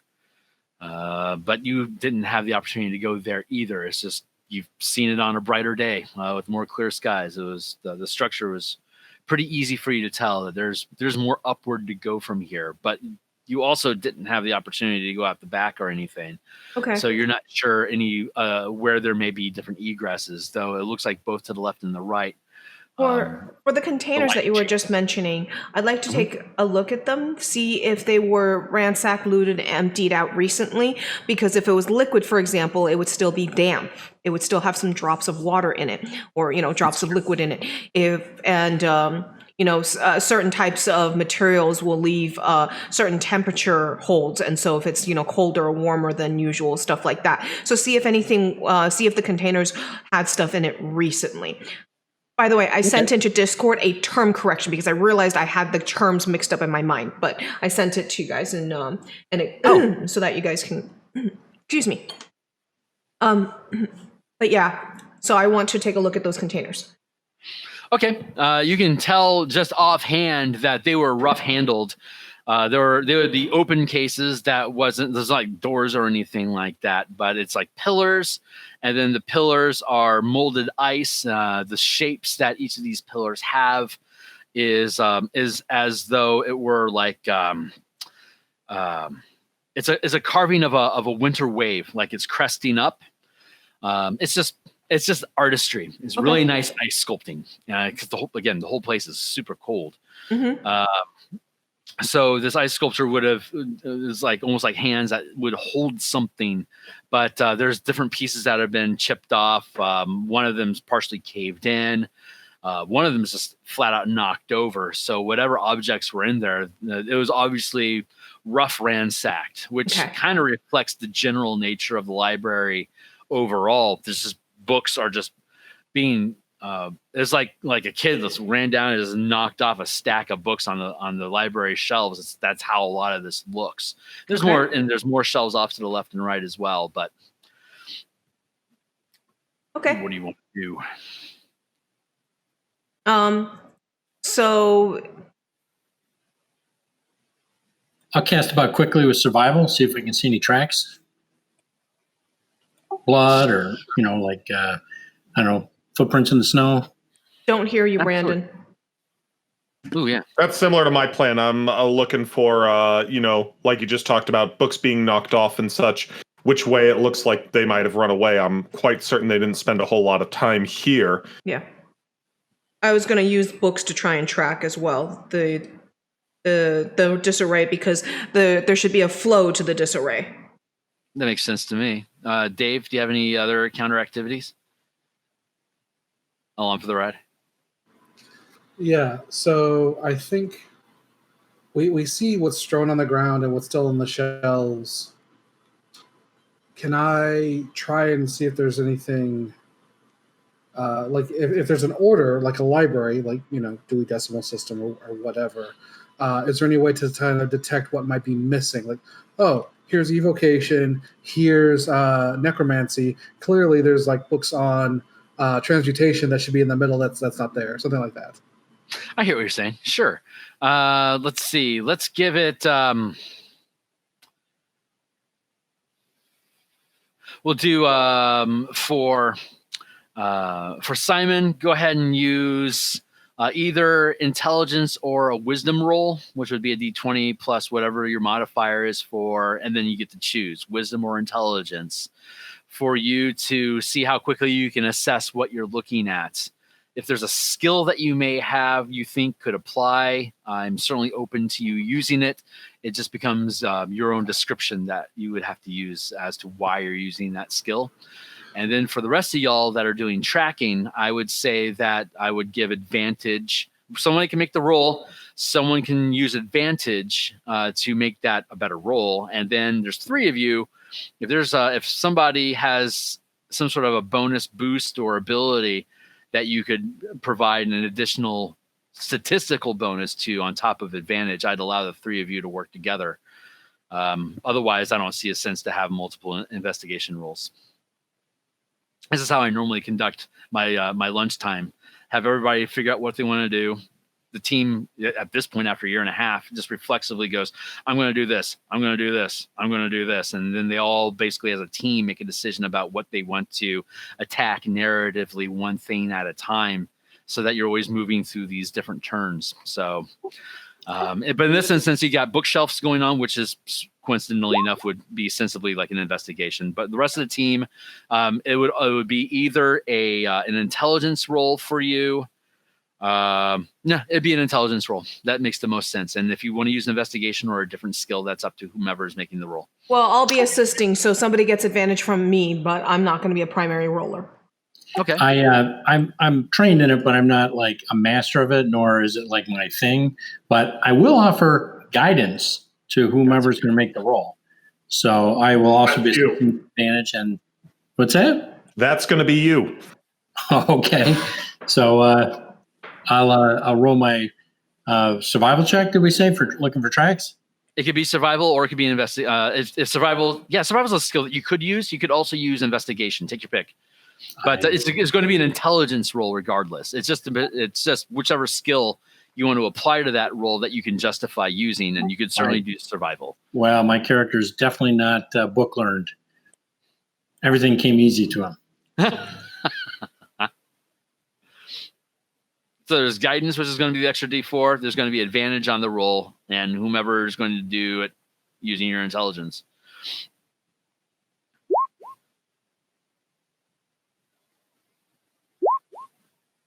So it looks like 23 total.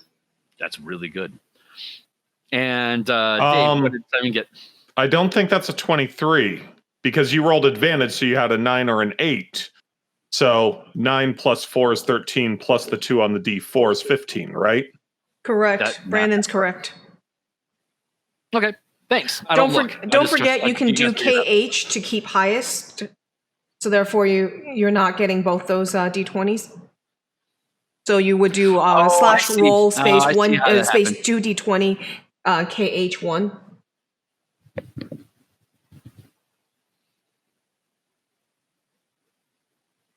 So sounds like that's a 15.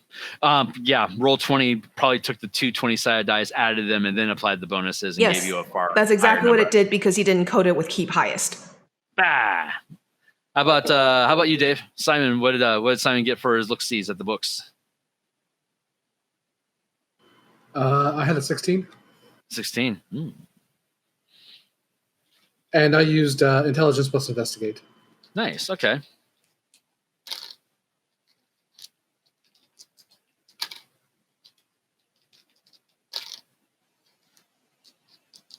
Yeah, I was like loaded up for that role because I was like, well, I have Arcana, I have Perception, I have Investigate.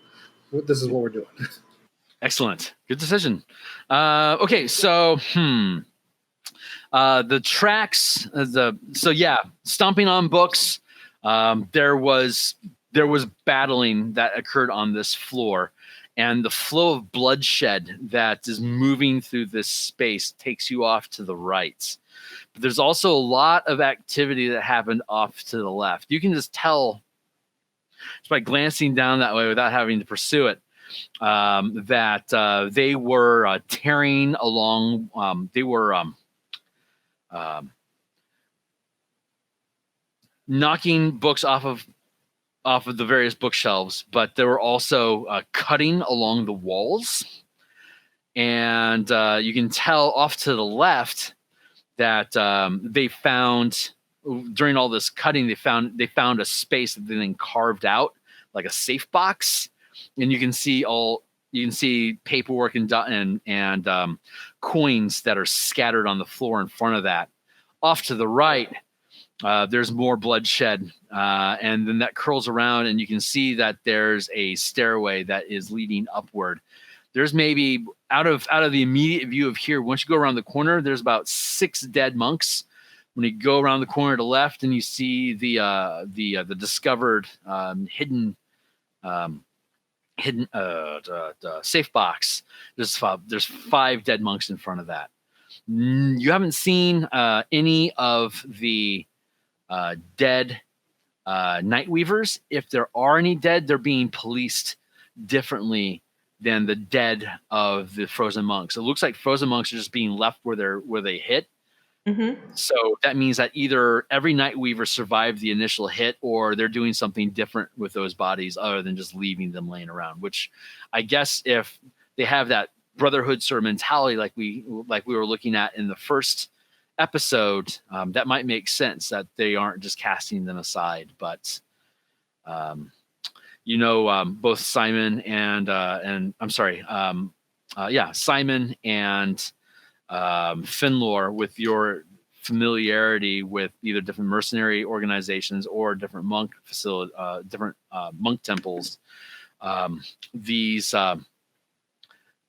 they never leave a fallen behind, as though they never want to have one of their bodies available to their enemies. Right.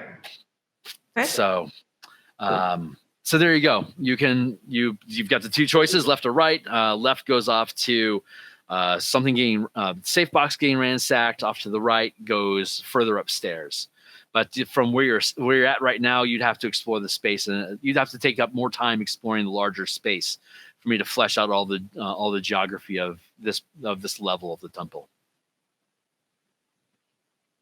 Okay, so at that point, I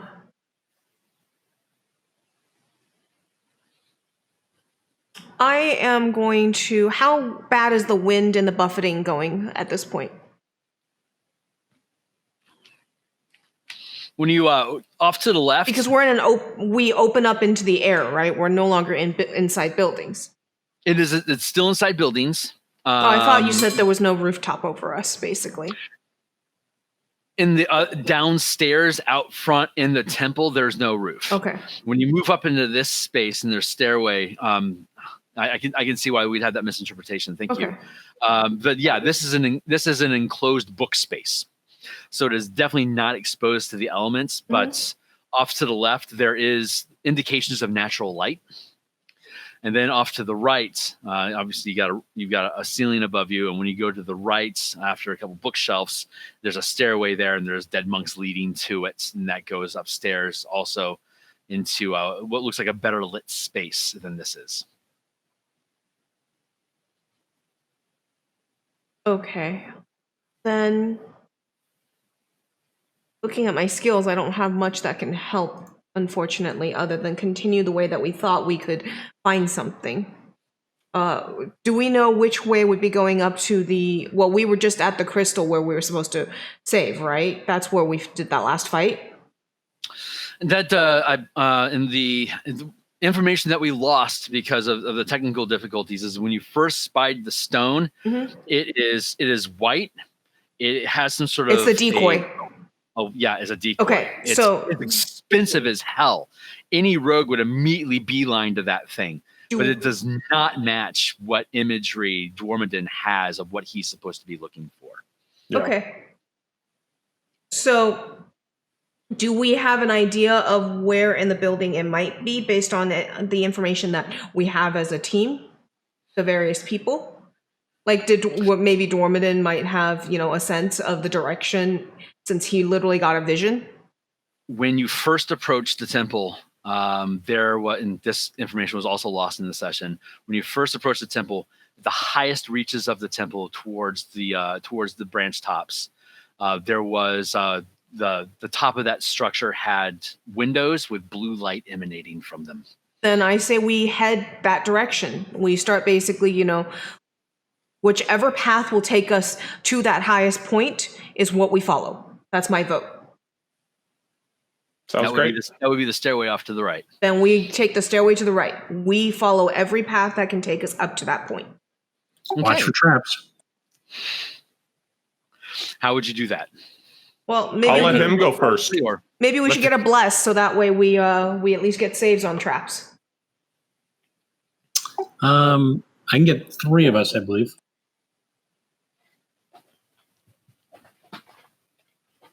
While you guys are doing that, go ahead. You have a question? I have answers. Yeah. Did I turn up anything looking at the books and various things that are in the library? Thank you. Yes, that should be attended to.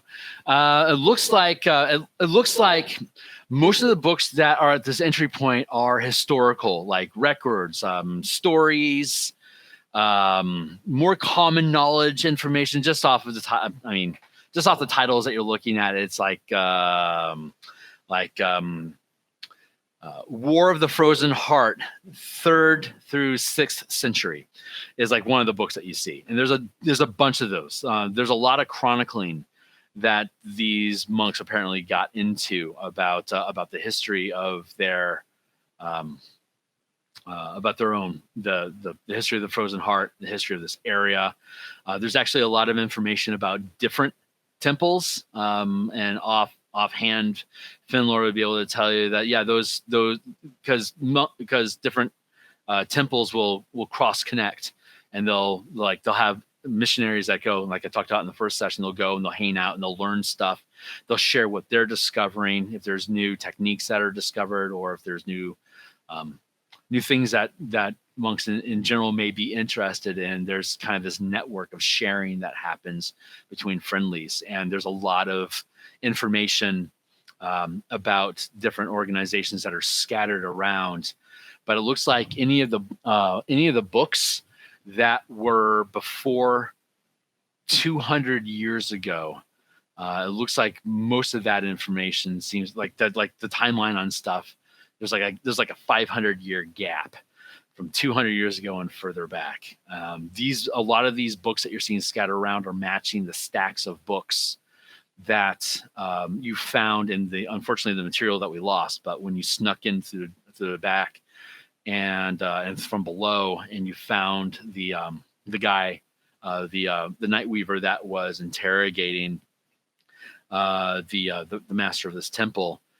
He had a stack of books and scrolls that he was going through with her and asking her to clarify points before you decided to break in. You had an opportunity to listen to that. So these books, the books that were downstairs are matching up with what you think should be that you think is missing from here. Aside from that, there's a couple different bodies. There's a patio, an external balcony that would go off from the left. If you continue moving through the library, then you would end up at the back of it, and it opens up into a larger meditation space. But it looks like it's historical information, and just glancing at the stuff that was in the safe, that the coins come from many different nations and have a lot of different levels of tarnish to them, indicating age. A lot of the documentation offhand are different types of diagrams, but you'd have to spend a lot of time with them to find out more. But there's not enough laying around on the floor scattered about to have filled what the safe box space could have held. So you're not sure what may have been taken from there. But that's what you know off of just glancing around offhand for a few minutes and assessing the mess that you see.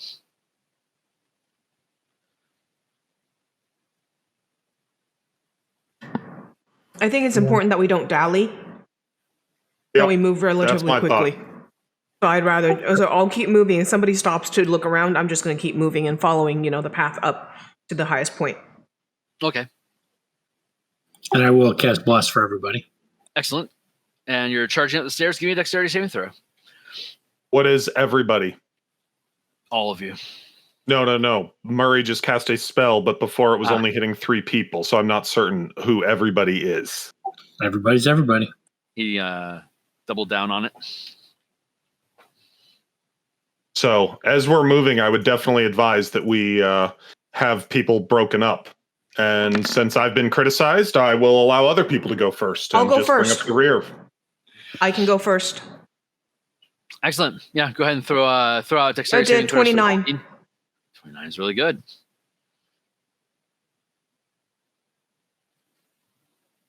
Do I feel something come over me? Because if I do, I'm going to tell them, because when you make a save, you're supposed to feel it. And so At that point, I'll halt everyone. I'll put my fist up, halt. I want everyone to make the roll because it's an area of effect. Okay, cool. So I'm just waiting for the results to come in to let me know who gets the most detailed response. Okie dokie. Yeah. 17. Don't forget the D4.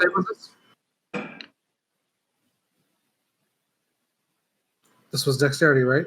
Yes. Mm-hmm. Don't forget that you can roll it all in one formula. So like you saw, I rolled 1d20 plus my 11 plus D4 all at once. I use the clicks on the left. Oh, okay. I use the formulas. I use the regular expressions that they use. I believe that. I think that kind of matches how you play.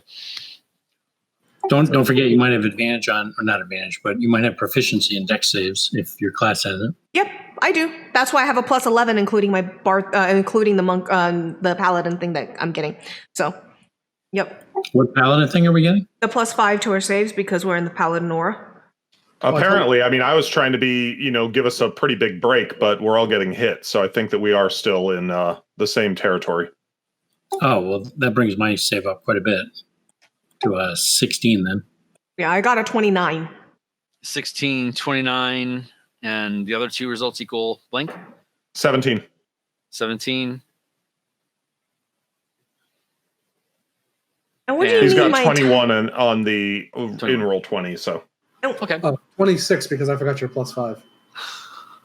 And what about my typing out my dice matches how I play?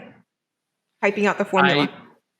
It's just it seems like you're very specific, methodic, and making sure you're watching all the details. Okay. So it only makes sense that you would actually type it out, because I imagine as long as you write it down, it's something you can check off as being taken care of. I like to roll a d20 and then just eyeball what my bonuses are and say I get blop, which is why they don't let me roll that. So, having said that, what happens is you're charging up the stairs, and there is a it's a little panel that apparently they laid on one of the stairways, and when you step on it, this gel oozes out of it, and as soon as it gets released, it starts and making this little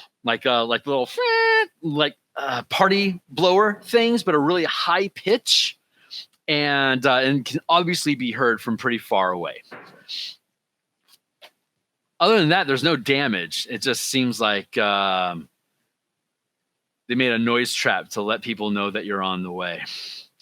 But that doesn't really stop you from impeding. So unless you have a reason to pause step, I'll just take you up to the next floor when where the stairway spills out.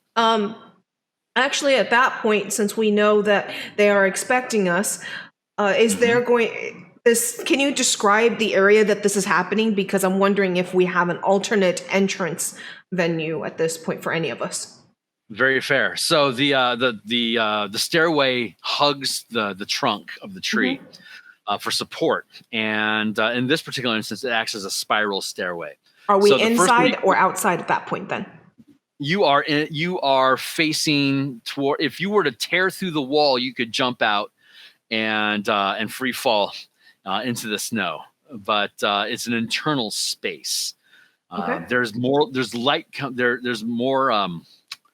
There's a bluish light that's coming from further up the stairwell, but the way that it curls around the trunk, you haven't gotten to a point where you'll actually be able to see the next floor yet. It's right. So are there cracks in the between both? Are there cracks in the floorboards between the levels, or a crack between the? Since we're hugging the tree trunk, we can feel the tree trunk. So I assume there's a crack between the tree trunk, because there's going to have to be some sort of space between the tree trunk and the platform we're walking on, right? Yeah, I'd be fine with that. Are you trying to find gaps for you to be able to move through? Yes, I am. For someone to move through.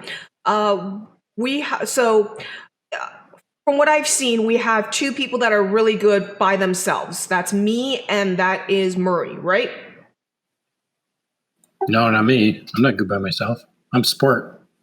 Okay. Well, Murray's been going off by himself and been okay. So I'm going to.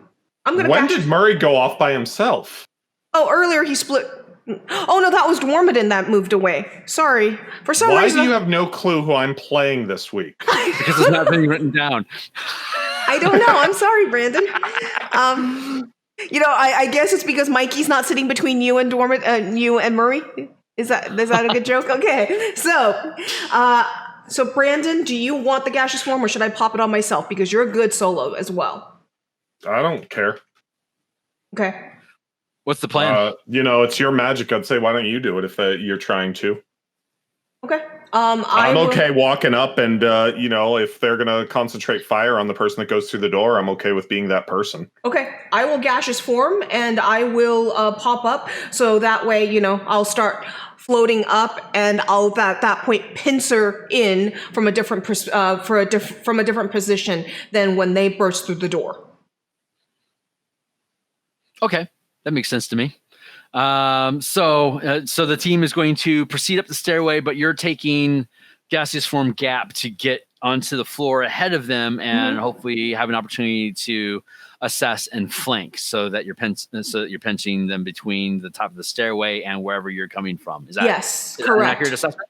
Mm-hmm. Okay, cool. And also, if I'm able to. If basically I see a way to create distractions up there through manipulation of whatever lighting source they have, because I can't touch physical stuff, but I'm gas right now, so I can interact if they've got a lantern, blowing the lantern out, stuff like that. Basically manipulating light and forcing them to maneuver to different areas of the room to improve our positioning. I will do so. Okay. And what about the rest of the team? What's your next course of action? So if you can cast gaseous form on more than one person, I'm happy to go with you. I don't think if upcasting allows you to affect more than one target, the answer would be yes. But once you're gaseous, you can't cast any further spells. So yeah, I'd have to cast on him first, then cast on me. But that would be allowed. And I don't have enough mana to really be willing to do that. Okay. I mean, I could do it, but that would empty me out. So that would mean that anything else later would tactically be unfeasible. So that's why I was willing to do it on Brandon or myself, but not both. But I'm a good person to flank for you guys because I can do tactical maneuver. I can manipulate the battlefield with Thorn Whip and similar situations and stuff like that. Which, like I said, when I'm up there, I can't interact with hard form, but interacting with fire, blow it out. Move my body through fire to blow it out, stuff like that. I will basically, because all of a sudden they have to go, we have to go relight it, stuff like that, and just take advantage of trying to funnel them a little bit here and there. So no to any further gaseous because of tactics. Correct. What is the trio planning on doing with the stairway? Just charging up the stairway, or tell me what your plan is. I'll be following Dormant in. I'm good with continuing up. Okay, I just want to make sure there wasn't any change of plans. Since Finlor is moving away from the team, I'm going to take a few moments here to sketch in a map. Get the blast going. I'm also going to cast resistance on myself. Okay.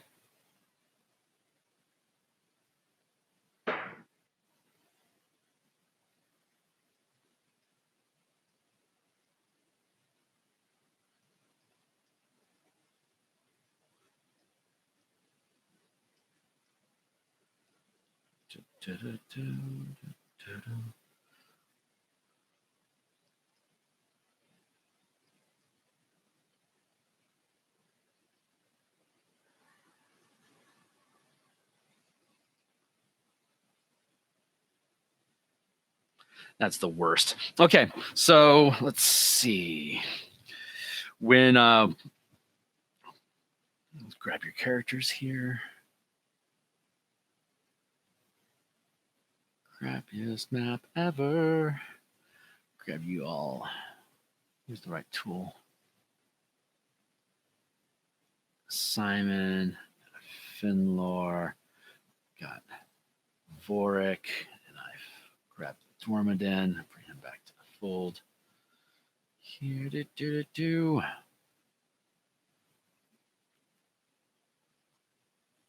Yeah, that feels rightish.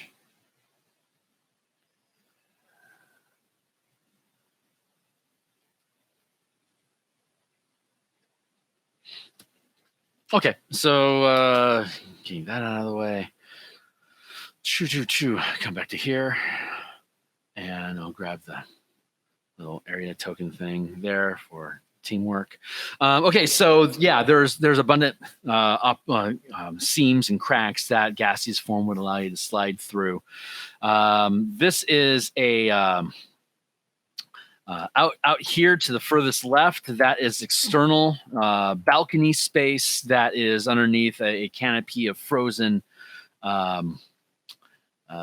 branches. I should do a better job here real quick of making this is trunk, so you can't move through that space.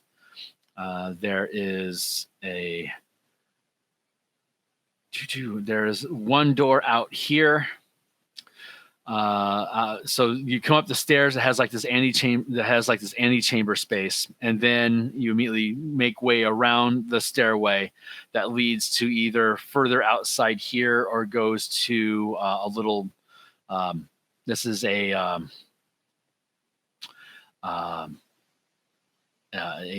external.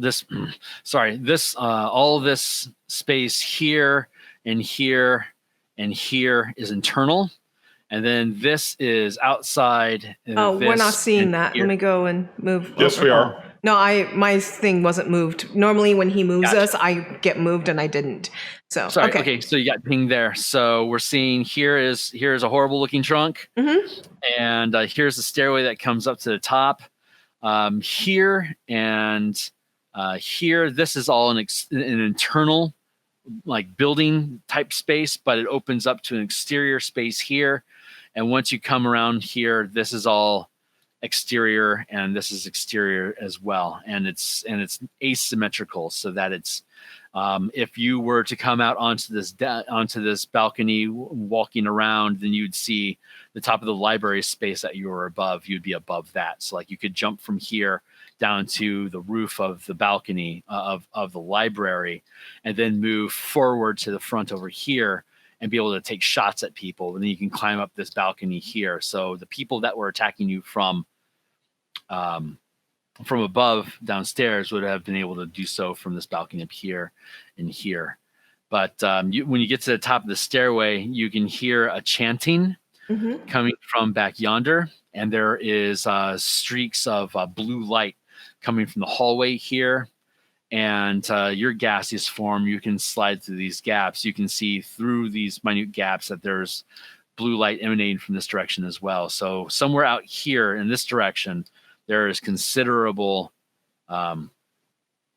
pyrotechnics of some sort that are happening over in this direction that this interior wall space is blocking a view of. Okay. Can I move out there and take a look and see if there's anything I can do to manipulate the situation before my party gets there? Yes, you could either use gaps with the trunk to head out this way along the unassumed path. Okay, and you could also go this way if you wanted. You could go this way instead if you wanted, which would be the normal. I have feet and I have to go through wall. I have to obey walls. Yeah, but that's the path they're expecting people to show up, and so I don't want to be doing that. And sounds smart. I've got stealth, I'm a gas, and it sounds like it's not exactly the best lighting right now. So it's a great time for me to manipulate situation.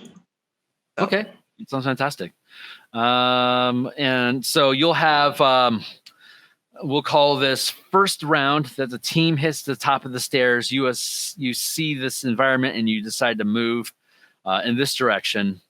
So we're going to start at this position. Let me go ahead and put what would be visible for you from here, which is going to be give me a moment, art library, my library. I want to grab,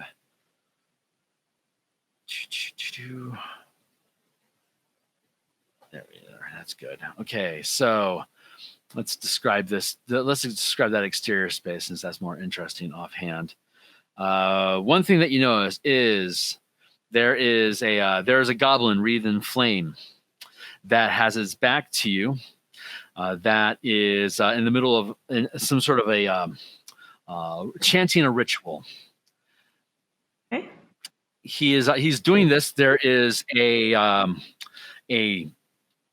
very ornate stone that matches the description that Dwarmadin would have, which is it starts red at the base and then goes through this condensance of smoke that ends up being blue at the top.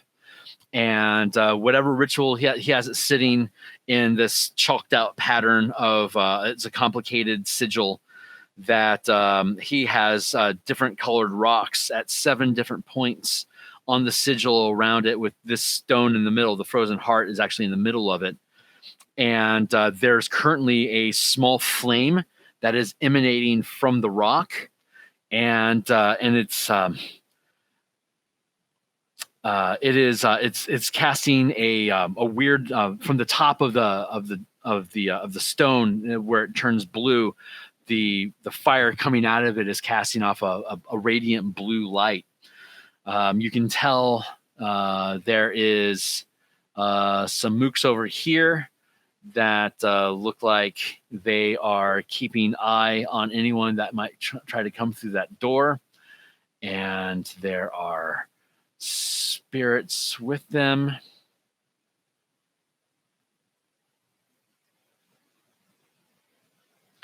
That would realistically be what you could take in just casually before being noticed from this perspective. No one's really paying attention to you over here. Okay.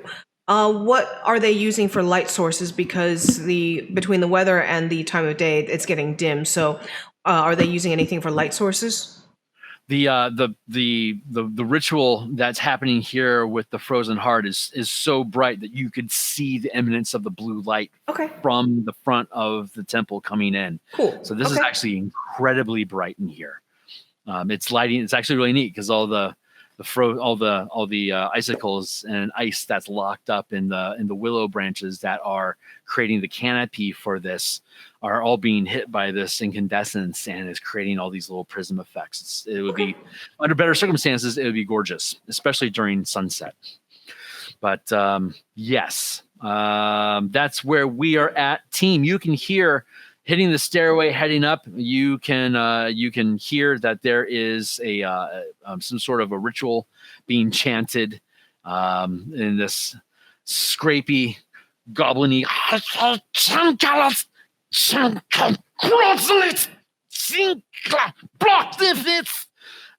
that's actually fitting some of the syllables language that was in a number of the scrolls that were scattered around. It's Ignan. It's a fire language for fire elementals. It's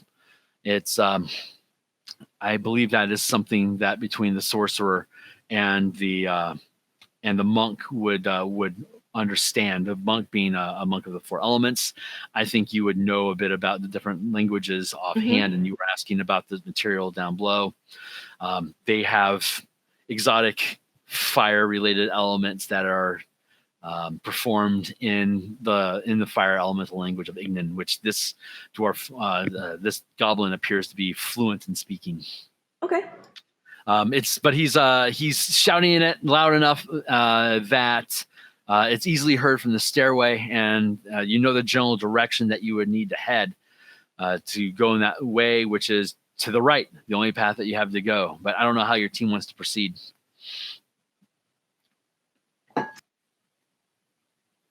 Well, I think that she's got the floor because she's up here, I think, in a better position than we are. Yeah, so what I'm going to do is, it looks like I'm going to line myself up in stealth, which I'm getting lots of bonuses to stealth right now, against this guy. But I'm going to line myself up near the goblin and on the far side of the party. When the party approaches and engages, I am going to drop my gaseous form, thorn whip the guy away from the crystal, and engage him.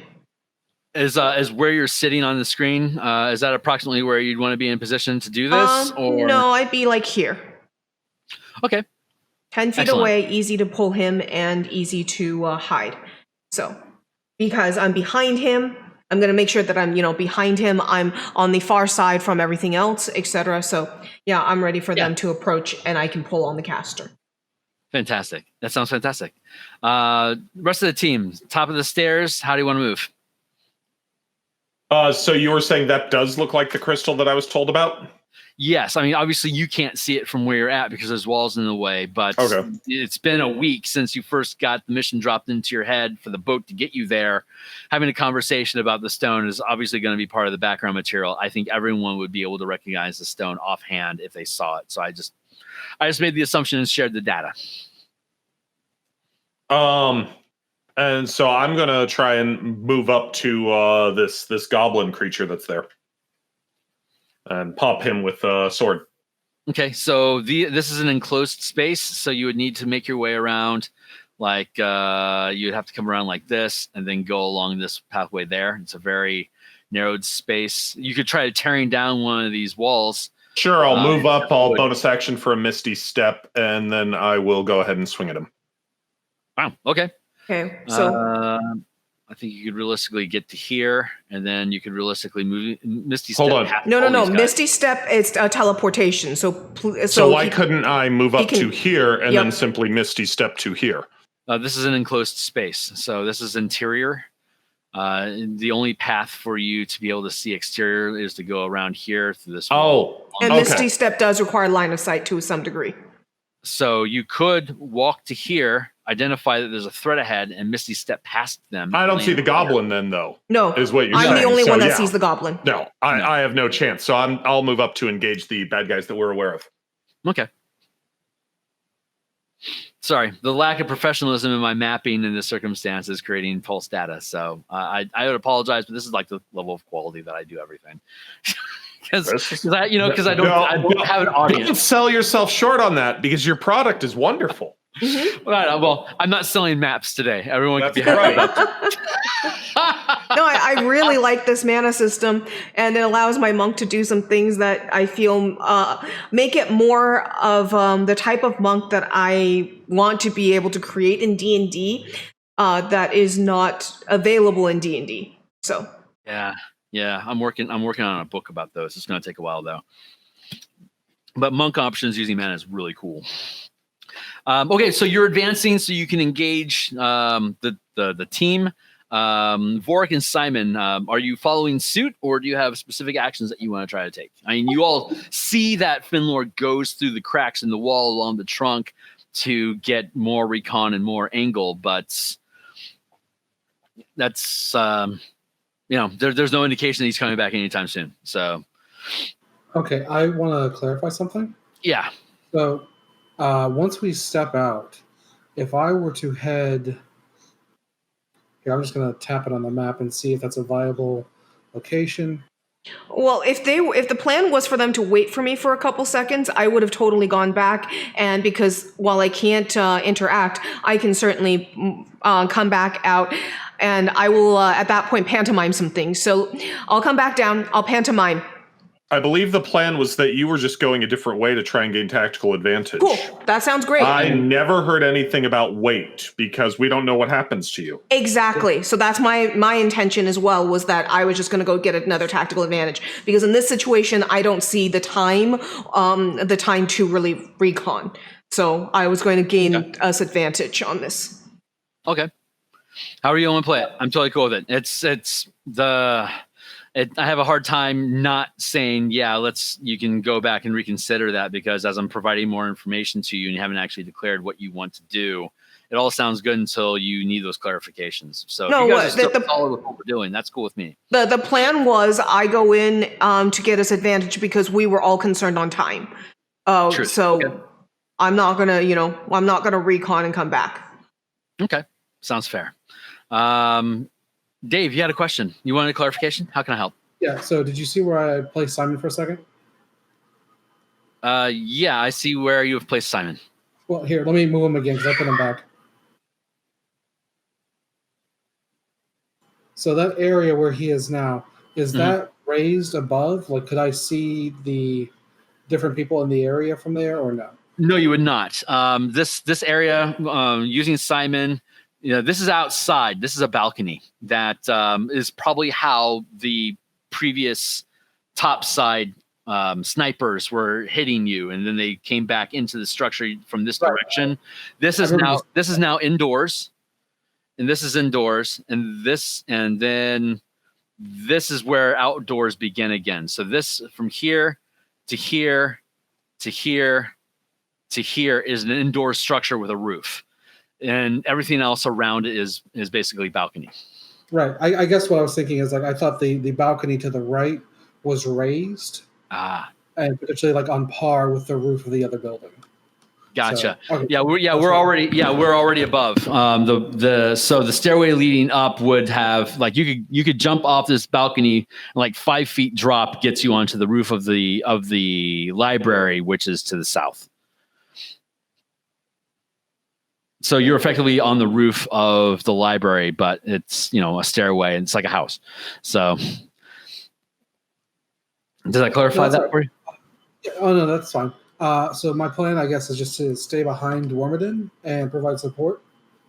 Okay. And Vorik? Same plan. I'm here for Vorik, but I do want to try to get a lineup, if possible, so I can vomit some acid breath. So if I can get a good line on that. Okay, we'll keep an eye out for that. That was a movement. You can get close enough to engage these guys in melee combat by exhausting your actions this round. If you want to hold position and try to engage them at distance, they'd probably logically try to close space with you. So maybe that'd be a good idea. But currently, it took you effort to get to here, and then the rest of your round is going to get cash closing that distance, or you can try to engage them at distance. Oh, so we can do ranged attacks? You could if you wanted, but just I mean, because this is about as literal a positioning I can put you guys for how much distance you would have been able to make and still have the opportunity to take an action. So the rest of your action is going to close distance or shoot from afar. So and the specters move fast just from engaging with them, and you know that they have distance attacks themselves. I'll start attacking. Cool. Dordan, are you going to close the rest of the distance, or are you going to do shielding, or how do you want to play? I'm going to go ahead and close the distance. Staying at range isn't going to benefit me. They've got ranged attacks, and they can just move through that hallway without a problem, really. So, since they seem to be an incorporeal undead type thing. Okay. And Simon, are you attacking a distance, or do you want to close the distance? I am a warlock. I am happy to blast away from distance. Okay, so if I'm understanding this correctly, we're going to get the dwarf is going to be able to close distance to roughly here-ish. And if we're looking at effects, then yeah, that is reasonably at distance. And Finlor, you're going to as soon as the team starts to go, your plan was to use Thorn Whip on the goblin to disrupt the ritual that he's attempting? Yep, jump the gobbo. Okay, cool. So, when I get to there, though, I at that point see the goblin and a ritual. Yes. I will Misty Step. Ooh, nice. Give me an initiative roll, which is basically a dexterity check, unless you have something that would impact your initiative for some reason. Yeah, my -2 to dex, 9. You rolled a 9? Yeah, I rolled an 11, so that comes out as a 9. Does come out as 9. Okay, so let's say give me a dexterity saving throw this time.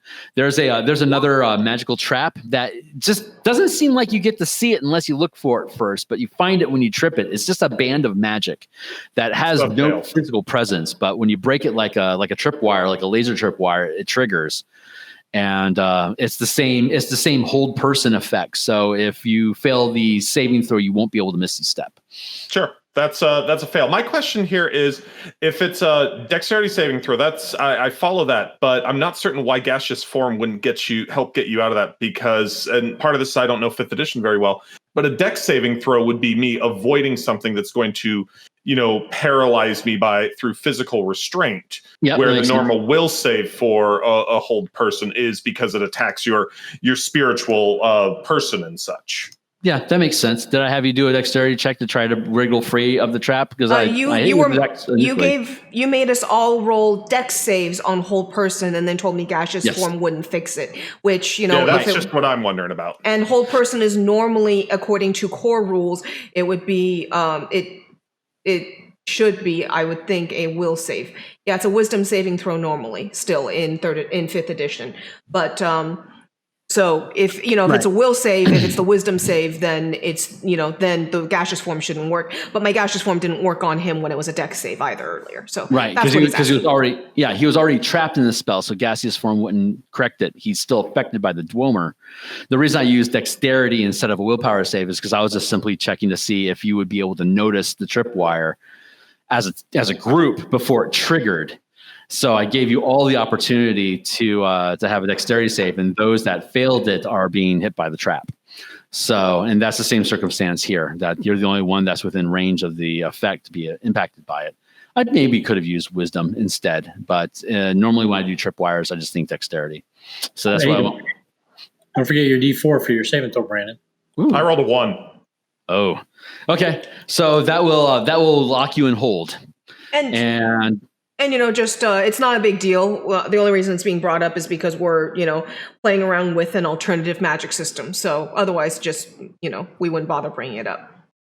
Oh, sure. Yeah, I mean, you can technically have any saving throw trigger any kind of effect. And since I'm thinking about moving fast and getting caught off guard, I just went with dexterity, just because.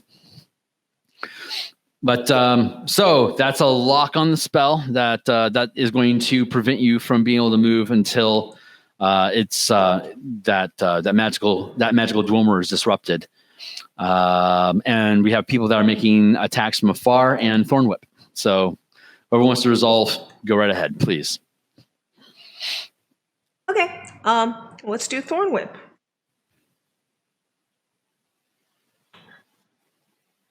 Oh, and by the way, do I get advantage on him since he has no idea I'm there? Yeah, why not? That makes sense. Let's just double check if it's a crit. So I doubt it's going to be a crit, but it's not a crit. So 22, I'm assuming, has a pretty good chance of hitting his AC. Yeah, it definitely does. He's not. Yeah, absolutely. Great. So he takes 2d6 damage, and he gets ripped 10 feet towards me. Right on. So 5 damage, and he gets ripped into my face, brought to me. Let's go ahead and resolve the rest of the attacks, and then I'll just start providing narration. Simon and Vorik, you're both doing distance attacks. Is that right? That is correct. Please go right ahead. There's a goblin and 2 specters. I think you could realistically take shots at. Are we locked into? Do we see Dormant get bundled up and unable to move, or can we change our action? No, you see him get bundled up while you're taking your action. So go ahead and resolve your action. And the next round, if you want to do something about it, you can. Okay. Now we can really only see the specters from where we're at. Is that right? Yeah, you can hit him from here. I'd like to hit the guy though, controlling the specters. Is that possible? I would say this one is within view. So yeah, please go ahead and take the shot. Be welcome. All right, that's what I'll target as well. Okay.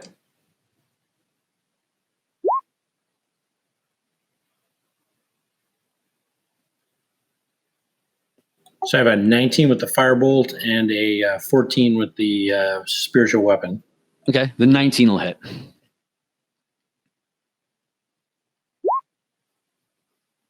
Nine points of fire damage. Okay. On fire. Simon, how's your hits? I got a 14 for the first one and a 27 for the second one, and that second one is a natural 20. Sweet. Go ahead and just roll your damage and double it. Do both hit or just the second one? Just the second one. Mine's actually a 18 with my D4 for bless. Oh, sweet. Thank you. Does that end up hitting? Yeah, that's a hit. Thank you. I didn't realize you had 2. For me. 13 points of damage. 13. Jeez. Okay, great. And what was that natural 20? 8 damage. After doubling? Okay. 15. It's still enough to kill him, though. And with it goes his Spectre. And action resolved, paralyzed, thorn whipped, yanks the goblin to you. And he gets flung to your feet. He is covered in fire tattoos. You recognize him as being part of the Fire Claw clan, which is they have a mix of their temple is a mix of monks and warlocks that take pacts with fire elementals. Okay. That makes a lot of sense that he would be here. And by the way my thorn whip manifests whenever I cast it, it's either that my sleeve basically extends, or basically I pull the sash around my waist and whip it out. Very similar to wuxia or fengshen martial arts movies, where they are constantly doing that kind of stuff. That's awesome. I like it. So you have a goblin at your feet. There is one specter and one Nightweaver. Give me a second here.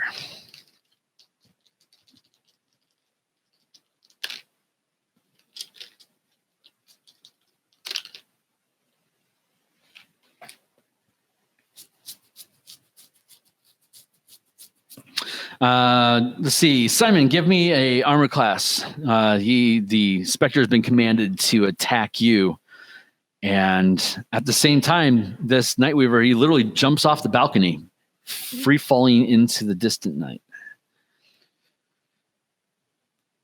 Simon, give me an armor class roll.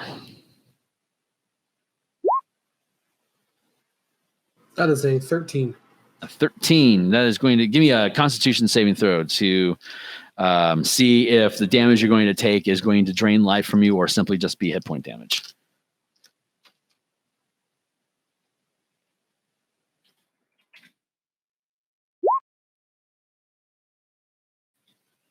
That is a 24 with another natural 20. Oh, wow. Fantastic. Okay, so it's 8 points of damage, but it's not life drain. So I went ahead and taxed you down to 25 points. And the specter literally is trying to gesture back like while it's still compelled to attack you. See, Goblin is knocked off his feet.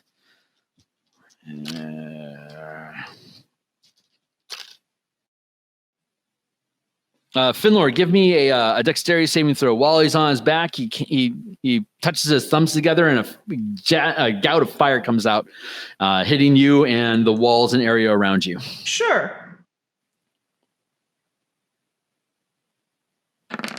Nope, that was 14. Don't forget 14. your D4. Yep, I got my D4 in the code. Thank you. Ooh. Okay. So D4, sorry, 14 you said? Mm-hmm. Okay. Go ahead and take 8 points of fire damage. Sure thing. I'll take 8 points. I'm writing it into the thingy. I'm there. Oops, wrong person. You messed with my total hit points early, my max hit points earlier. So I don't know what my max. I'll have to look up my max hit points. But you messed with my max hit points and when I took damage instead. I think that might have been intentional because of the drains that were going on from some of them. I took no drain. He kept saying, "Oh, that wasn't a drain on you." I'm sorry, my bad. I took no drains. I kept listening. I took no drains ever. Well, then I guess I got that wrong somehow. Okay. You should have 45, so I just put it back to 45. And the middle number of 31, is that after taking the 8 points, or do you still need to drop that down to 20? No, I'm dropping it right now. Okay, cool. Let's see. And he is going to take the rest of his round standing, and I think that means you get an attack of opportunity if you want to take it, if I'm not mistaken. I am taking that attack of opportunity, and I am going to be expending a key point while I do so to stun him. I believe I can still do that in 5th edition from what I saw. Yes. Okay, great. Yeah. So I will be expending a key point. I will also spend my I don't need to spend my inspiration yet, but I've been saving my inspiration for this. So. Oh, nice. That's awesome. Oops, 1d4, not 1d5. Sorry about that, but so drop it to a max of 4, I guess, instead of 5, but AC 24. Yep, that'll definitely hit. Okay. And dropping it down to 4 and rolling a 5 is more difficult than a 4. So he needs to make me a save, which means I guess I make a save. I don't have Shillelagh going right now, so it's only a d6 plus 3, so that's 9 damage. And what do I need to roll? A caster level? The casting a monk check would be wisdom because that's. Are you using wisdom for your stat? No, I'm using my dex for my stat. Okay, then it would be your dexterity bonus plus your proficiency bonus plus d20. Great. Just wanted to make sure I wasn't missing anything on that. You're doing it dead right. And 24. When you're using so it doesn't look like I need to worry about. It doesn't look like I need to worry about my inspiration point. He is stunned. You completely shut him down. And I spend my key. Excellent. Yes. So you burn the key, and good use of it. Thank you. It is your turns. So you knock down and you roll a 25. So you can see when you hit him, and I'm not sure how you describe a key stun. So I basically, when he is coming in at me with that fire, I spin around, grab his arm, and I come up under him and smack a key strike right into his solar plexus from under. Nice. So when you connect with him, you can hear the woof of him exhaling from you, hitting him right in the bread box. And as soon as you hit him and he gushes out all his wind, the fire on top of the crystal flares, and you can feel heat just burning out of that rock now, and the ice in the branches above are already starting to melt, and it's getting hot and cookie around here. And you can hear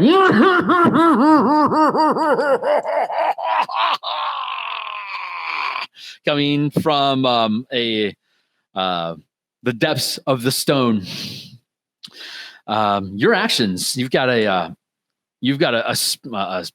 single. What is the word I'm looking for? Specter. There's a single specter in your face. There's a paralyzed dwarf. There is a goblin who's been stunned, and a fire that's starting on the deck. How do you guys want to act? I'll let other people start with that then. Sure. Simon or Finlor? Vorik. Does it look like the dwarf is going to be able to free himself mentally from this hold, or no? You're 100% not sure, honestly. I'll delay my action to see if he can suck it up. I will certainly allow that to see if he can break it free, or I assume you're going to dispel it if he can't. Yes. So his choice is I can dispel it and then res him from the dead, or not res him from the dead, or I can wait till he dies and then res him from the dead. Those are his choices.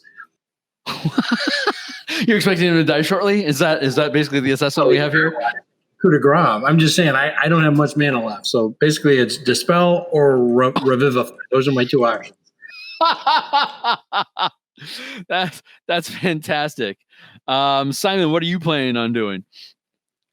I will address the specter in front of us. That's it. Like, I will blast away. Okay.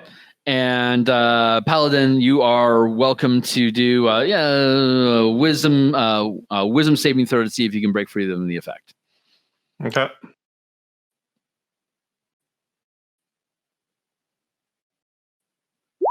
And Finlor, what are you planning on doing?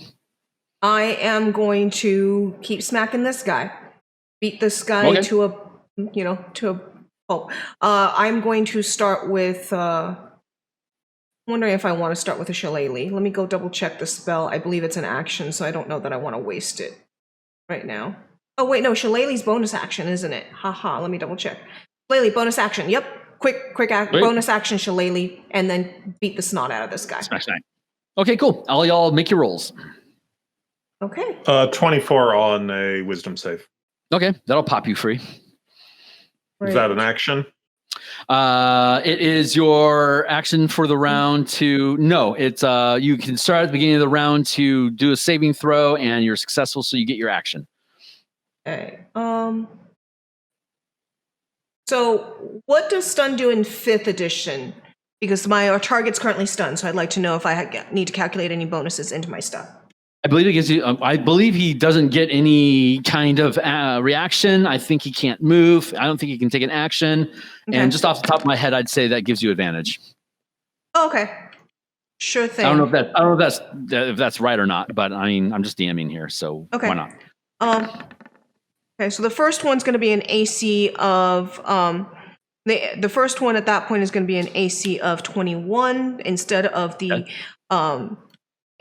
12, and then I will start calculating. I am using my key. I'm using my key to do a flurry of blows, and I'm also going to be using my key to stun him again. I'm going to keep him stun locked. Flurry of blows is a bonus action, which you're using for your shillelagh, so you can't stack up like that. Thank you for the reminder. That's true. Mm-hmm. So I will not, but I will stun it. I will stun him again. I'm good with that. And great. Let's go with that. So AC 26 on my second attack. So 21 was my low.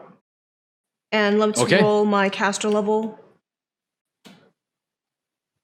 And that is an 18 on the stun. If that's not a success, I'm happy to spend my my inspiration. I was saving it for the big boss. Nope, that's okay. Yeah, you stun him. Okay, I'll just roll all my damage together at once. So I do 15 damage to him. Oof, And he is you're stunned again. beating the snot out of him. This is what a monk does. The monk picks the boss and deals with the boss. Right on. And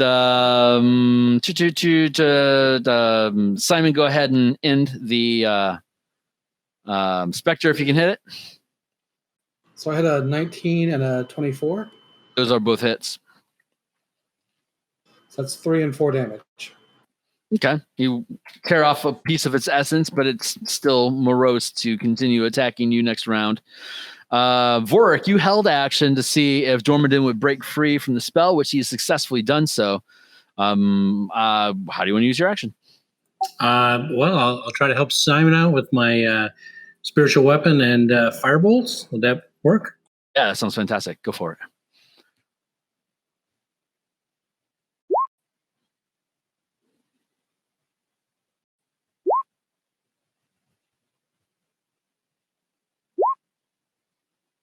So even with a D4, I'm not going to be able to make the firebolts hit. So the spiritual weapon will hit for 10 points of damage. Nice. Okay, that's 10 points of damage. That's enough to end it. Okay, cool. So you blinked him out. Blech. Then move up, try to catch up with Dormadin or see what's going on with this fire. Fair enough. I'll let you get there. Yeah, I'd say the team can get to there. Let's see. Okay, so that's team actions. The little punk is stunned. I was Stun going to lock. move over to the goblin if I do get the action. You do get the action. Great. So when Dormadin, when you're making your way around here, by the time you get to here, yes, that's just entering your zone of influence. It is hot. There is so much heat. The light was blue while the ritual is being performed, but the light has turned to white. The fire inside of that stone has flared up to being, well, it's represented as what would effectively be like a large size scale to the rest of your characters, but that's accurate. This thing has turned into a massive bonfire. If you want to run past it, I'm going to hit you with some fire damage. It is that hot. Okay. That's fine. He does not care. He'll take the point of damage, which if you're maintaining any spells would be enough for me to get some concentration saving throws from you, but I don't think you are. So it's a moot Not point. a one. But that's kind of how I think about mechanics, like set up fields and circumstances where people are always taking damage, so that if they've got the gusto to maintain 5 or 6 points of mana to try to get an edge in the fight, they're being taxed for it. The player notes there. That's kind of how I think about how the game runs. But yeah, you're able to close the distance, and it's a goblin. He's messing with your stone. I'm guessing you don't like him. So I've got a 24 and a 21 to hit. Those are both solid hits. Okay. That is going to be +5. So first hit's 13 damage, second hit's 16 damage. Whew, that kills him. So you kill him, and you hear it's like ice cracking under pressure. And the fire that was in the stone flares even more, laughing even louder, screaming something inignan. It just sits there and burns. The deck is on fire. The branches above the tree are on fire. It's starting to take on a vaguely humanoid shape. What do you guys want to do? The stone still sits in the center of it. With the mana for the ritual, which I know Fenlor said that he could have covered at any time, how long does that ritual take? It's 10 minutes. Wasn't there a way to fast cast that with extra mana? Yeah, it was. I think you have to burn. I believe it was burn 4 mana. One has to be red, and the other 3 can be anything. I got them all. I can You're do all gonna have 5. to- I can do all 4. But you're going to have to hold the stone to do it, and it's in the middle of a bonfire right now. I don't have the red, but I can do all the others and I don't mind holding it. I have all, and I don't mind holding it. I'm going to intimidate the elemental to get back into his gem, because that's what I'm telling him. Get yourself back in that gem before we punish you. I respect it so much. I want you to know that. You what? I'm sorry? I said I respect this so much. Okay, so what so there's an intimidate. Is there going to be any kind of spell power that backs up that intimidation, or is it just a skill check? I have a question. Yeah, go right ahead. Actually, please let him do the intimidation first. Sorry. Okay. Well, yeah. I will guidance myself to get an extra D4 on the attempt. I'll pre-spend a point of inspiration so I can double down on the D20s. Take the best one. Okay. Fantastic.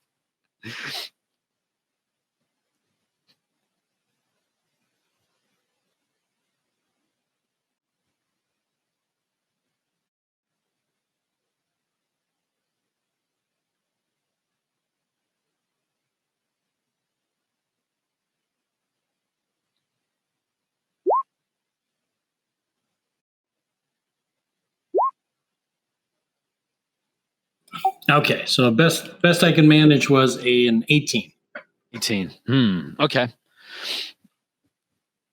It looked at it. Well, it doesn't have a face. It's vaguely humanoid. It seems like it turns and notices you, and then you can feel its attention away from you as it starts looking around its environment.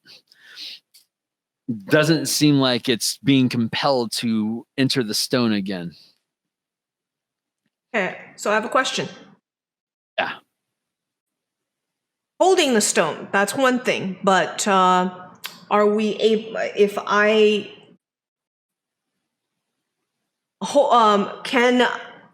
does being inside the stone count as holding the stone?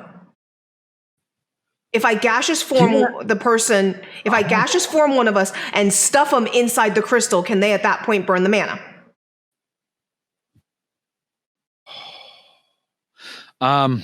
They'd have to. Gaseous form doesn't allow you to interact with objects. Correct. Yeah. So I would say no. I'm Okay. compelled. I'm compelled by the language that you use, because you know from the legends of this that they trap the elemental. Exactly, in which the I stone. would basically trap one of us in it for that. If you guys want to try that, it's clever. I didn't, in all the permutations I was running, I didn't imagine that you would try to insert yourself inside of the stone to create a stable point for you to leverage. I'm compelled by that. If one of you crazy cats want to try doing that, let's see how that ends up rolling out. Okay. I'm open to exploring it. I can't say no to that. It's just unexpected. I like it.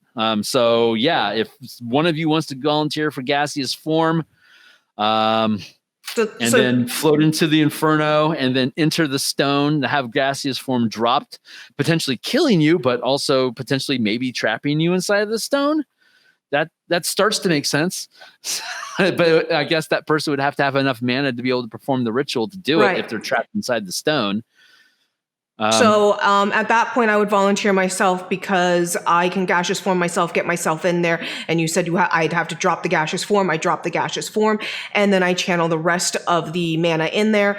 At which point, it seems like it would fulfill just about every aspect of my character's background and flaw. So I would do this. Why not try the ritual normally?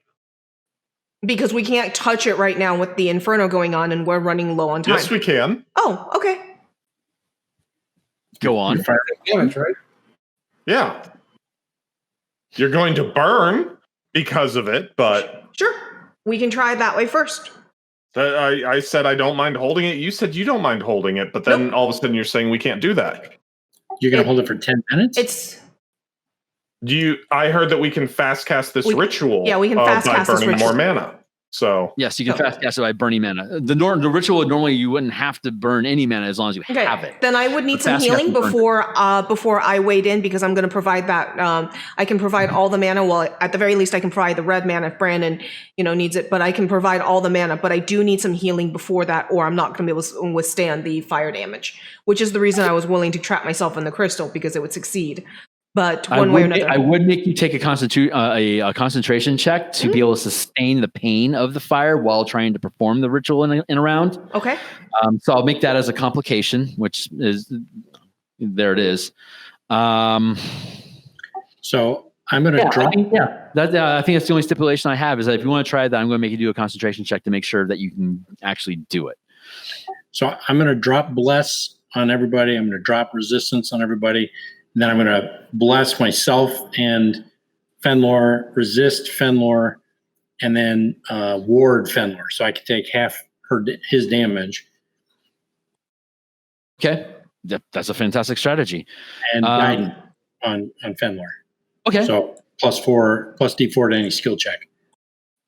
Fantastic. The elemental is it's reaching out, and when it hits the line that's created by the 7 stones that are laid out in the sigil that surrounds the stone, it hits that, and it can't physically move past that space. But the wood that the sigil is is drawn on with chalk, the wood itself is on fire currently, and it's hard to say how long it's going to last before it starts burning the actual sigil itself, which apparently is keeping the thing in place. I'm not sure if that's of concern to you or not, but I'm drawing it attention because that's how it's spending its time, is poking for weaknesses in the little barrier that it's apparently is trapped inside, though it doesn't do anything to trap the heat inside of there.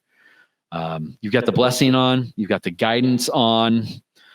We've got somebody that's willing to go and jump into the inferno to grab the stone. Tell me more about what you're going to do about jumping in there.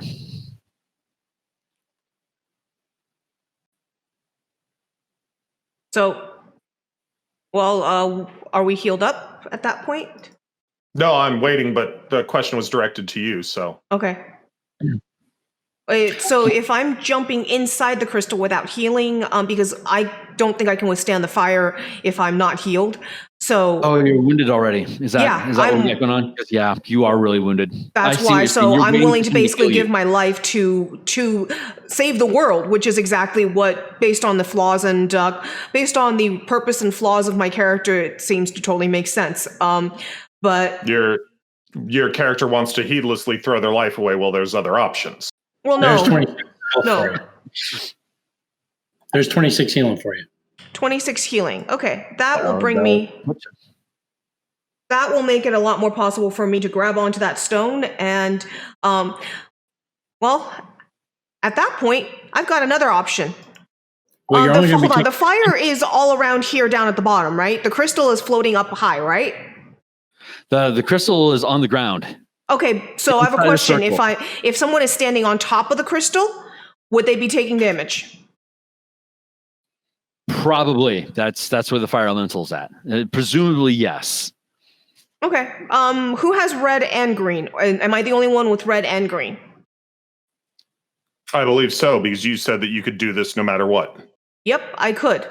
So I have exactly enough right now to do it. So another option I have right now is I can use my 3 green mana to fly. Was there a way that we could use inspiration to recur mana? No. Okay. No. Inspiration only affects D20s. Okay. I can cast. Not that idea though. Brandon, how strong are you? 20 strength. Okay. So what if I do this? Can we just do something? Because I was saying I'm grabbing this round 1. Murray's taken like 7 actions with spells that I've heard cast. Maybe some of those are bonus actions. Okay. I really don't know. But I'm just like, I don't know that I would be just waiting here for all of this. So let's do something. Yeah, so as far as I know, I'm trying to same round as far as I know. So at that point, I cast Fly on you. That burns 3 of my green mana. I still have the red. You pick up the stone. You pick me up. Get the frick out of the fire. And you're hovering with the stone. Therefore, we're out of the fire. The stone's going to be the source of that fire. I thought the source of the fire was the fire elemental. That's coming out of the stone. Okay. Right? That is correct. I thought he was out of the stone completely. Okay, sure. Then let's just take the fire damage and do it. Completely, I'd be taking swings at him. Let's just take the fire damage and do it. Let's go. Okay. So 1 round was spent for the guidance, which is bonus action, and the bonding ward to. Oh no, then you did cast heal instead. So fair enough. If the dwarf would act without patience, are you willing to hold off around for people to get all this stuff in place, or would you act immediately? Well, I mean, Vorik intimidated, casting the guidance, and then I heard a series of spells he was buffing Fenlor with. And we've got a bonfire that's going to take this structure down. That we've heard how that's spreading quickly, at a rate of 5 feet per round, and so I don't know that we want to spend a minute here or whatever it is, 30 seconds, as that continues to spread and spread and spread. That sounds like more and more fire damage for us. But the problem is, I don't have the red mana. I was trying to get involved. Alice is saying she's got it, but yep. So if I'm taking fire damage, I can take fire damage. I've got exactly the mana we need. So okay, cool. Then let's do it. The next round we could have warding bond placed, and Fenlor can take action. I think that all curves out to what everyone want to do within a reasonable time frame. Mm-hmm. Go ahead. So you need me to make a caster level check, a caster check, concentration check. So the concentration check is a save, so therefore I get the paladin bonus. Yes, and it's a save, so I get the 1d4 bless. I would say willpower, a wisdom save would probably be appropriate, considering you're trying to maintain concentration. I thought it was the caster. It was my casting stat. If it's my casting stat, then it's Dex. Thank you. Not wisdom, dexterity. Because my casting stat is Dex. Right. That's right. Thank you. Okay. Go right ahead. That's fantastic. You bet.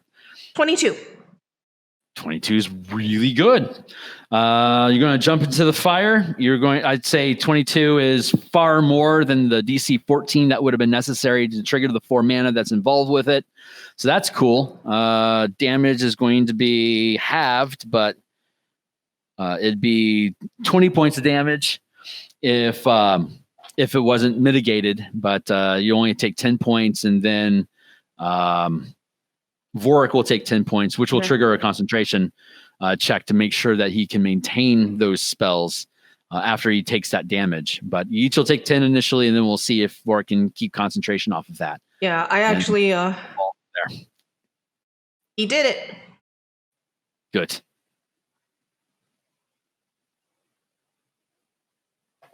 But yeah, the amount of damage that I'm taking is why I was like, I can't start this unless I get healing, because I got beat up, and I got beat up over the course of multiple fights and didn't ask for healing. So yeah. I'm just gonna use a little green thing to represent a stone.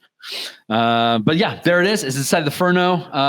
The tree is on fire at this point. Okay. But you have the stone. Okay. I'm going to start funneling my 4 mana into it. The fast cast, because I've got all the mana required. 3 green, 1 red. I've got all 4. Fast cast. Channel into it.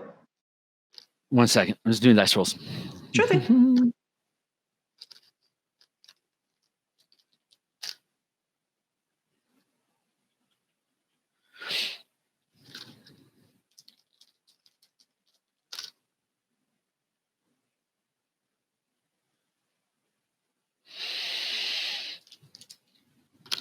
That is going to mend the stone. I'm just trying to see. Does the elemental go back inside when it's mended? Right. That's what I'm checking on.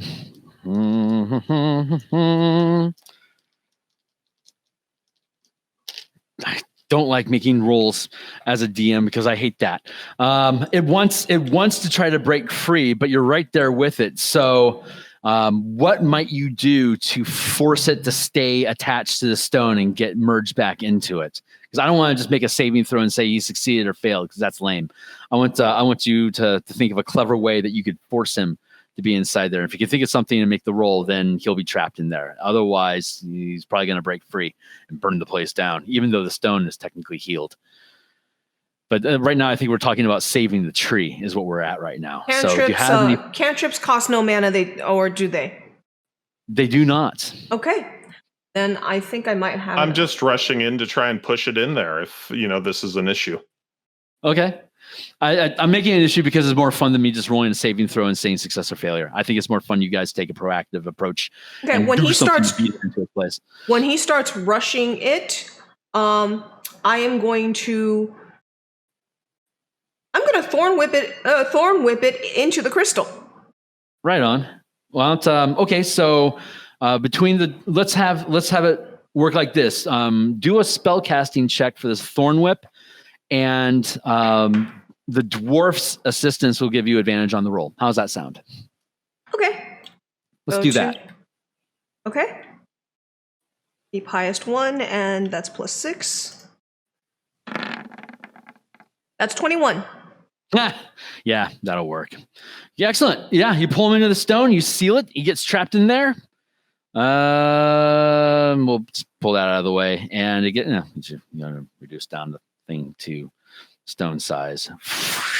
Gets pulled in. Granted, the place is still on fire, but you now have a made whole frozen stone with a twice angry elemental trapped inside. The place is on fire. What do you want to do? This was a balcony that they were on during the storm. So is that going to be helping us get this fire out? If the balcony catches fire and falls away into the ocean, thousands of feet below, that'll certainly help. The branches are on fire. It's a balcony. It's not open to the air. There's no way to open it to the air during the storm that's been raging outside. We're in a snowstorm, so we're trying to access the snowstorm, is what Brandon's saying. I hear what you're saying. So this actually is exposed to the exterior air, but the canopy of the willow is frozen, and it creates like an icy cage that awesome. Start knocking the snot out of the ice and breaking that down. Yep. We can also use any containers that are here that have filled up with snow or water to try and douse it as well. Yeah. Okay. Start breaking that ice down into the fire. Simon, you said you had an idea as well? Yes. So now that the elemental is trapped, I am going to use Druidcraft to snuff all fires within 30 feet. There you go. Done. I totally forgot you have that. That's freaking genius. Nice move. Nice.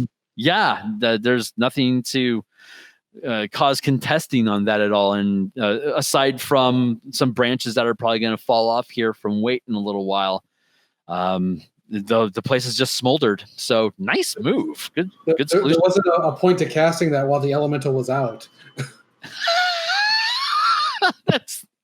So you've been holding on to that for a little while. That's freaking fantastic. Nice move. Just walk over and stomp out the fires. Like one good stomp and like a gust of air pushes it all out.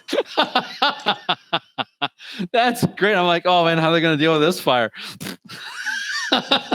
That's great. Nice job. Yeah. So there's the stone. You fixed it. Elemental still. There's no one directly attacking you. I think we could tentatively call this a victory. What do you guys think? Sounds good.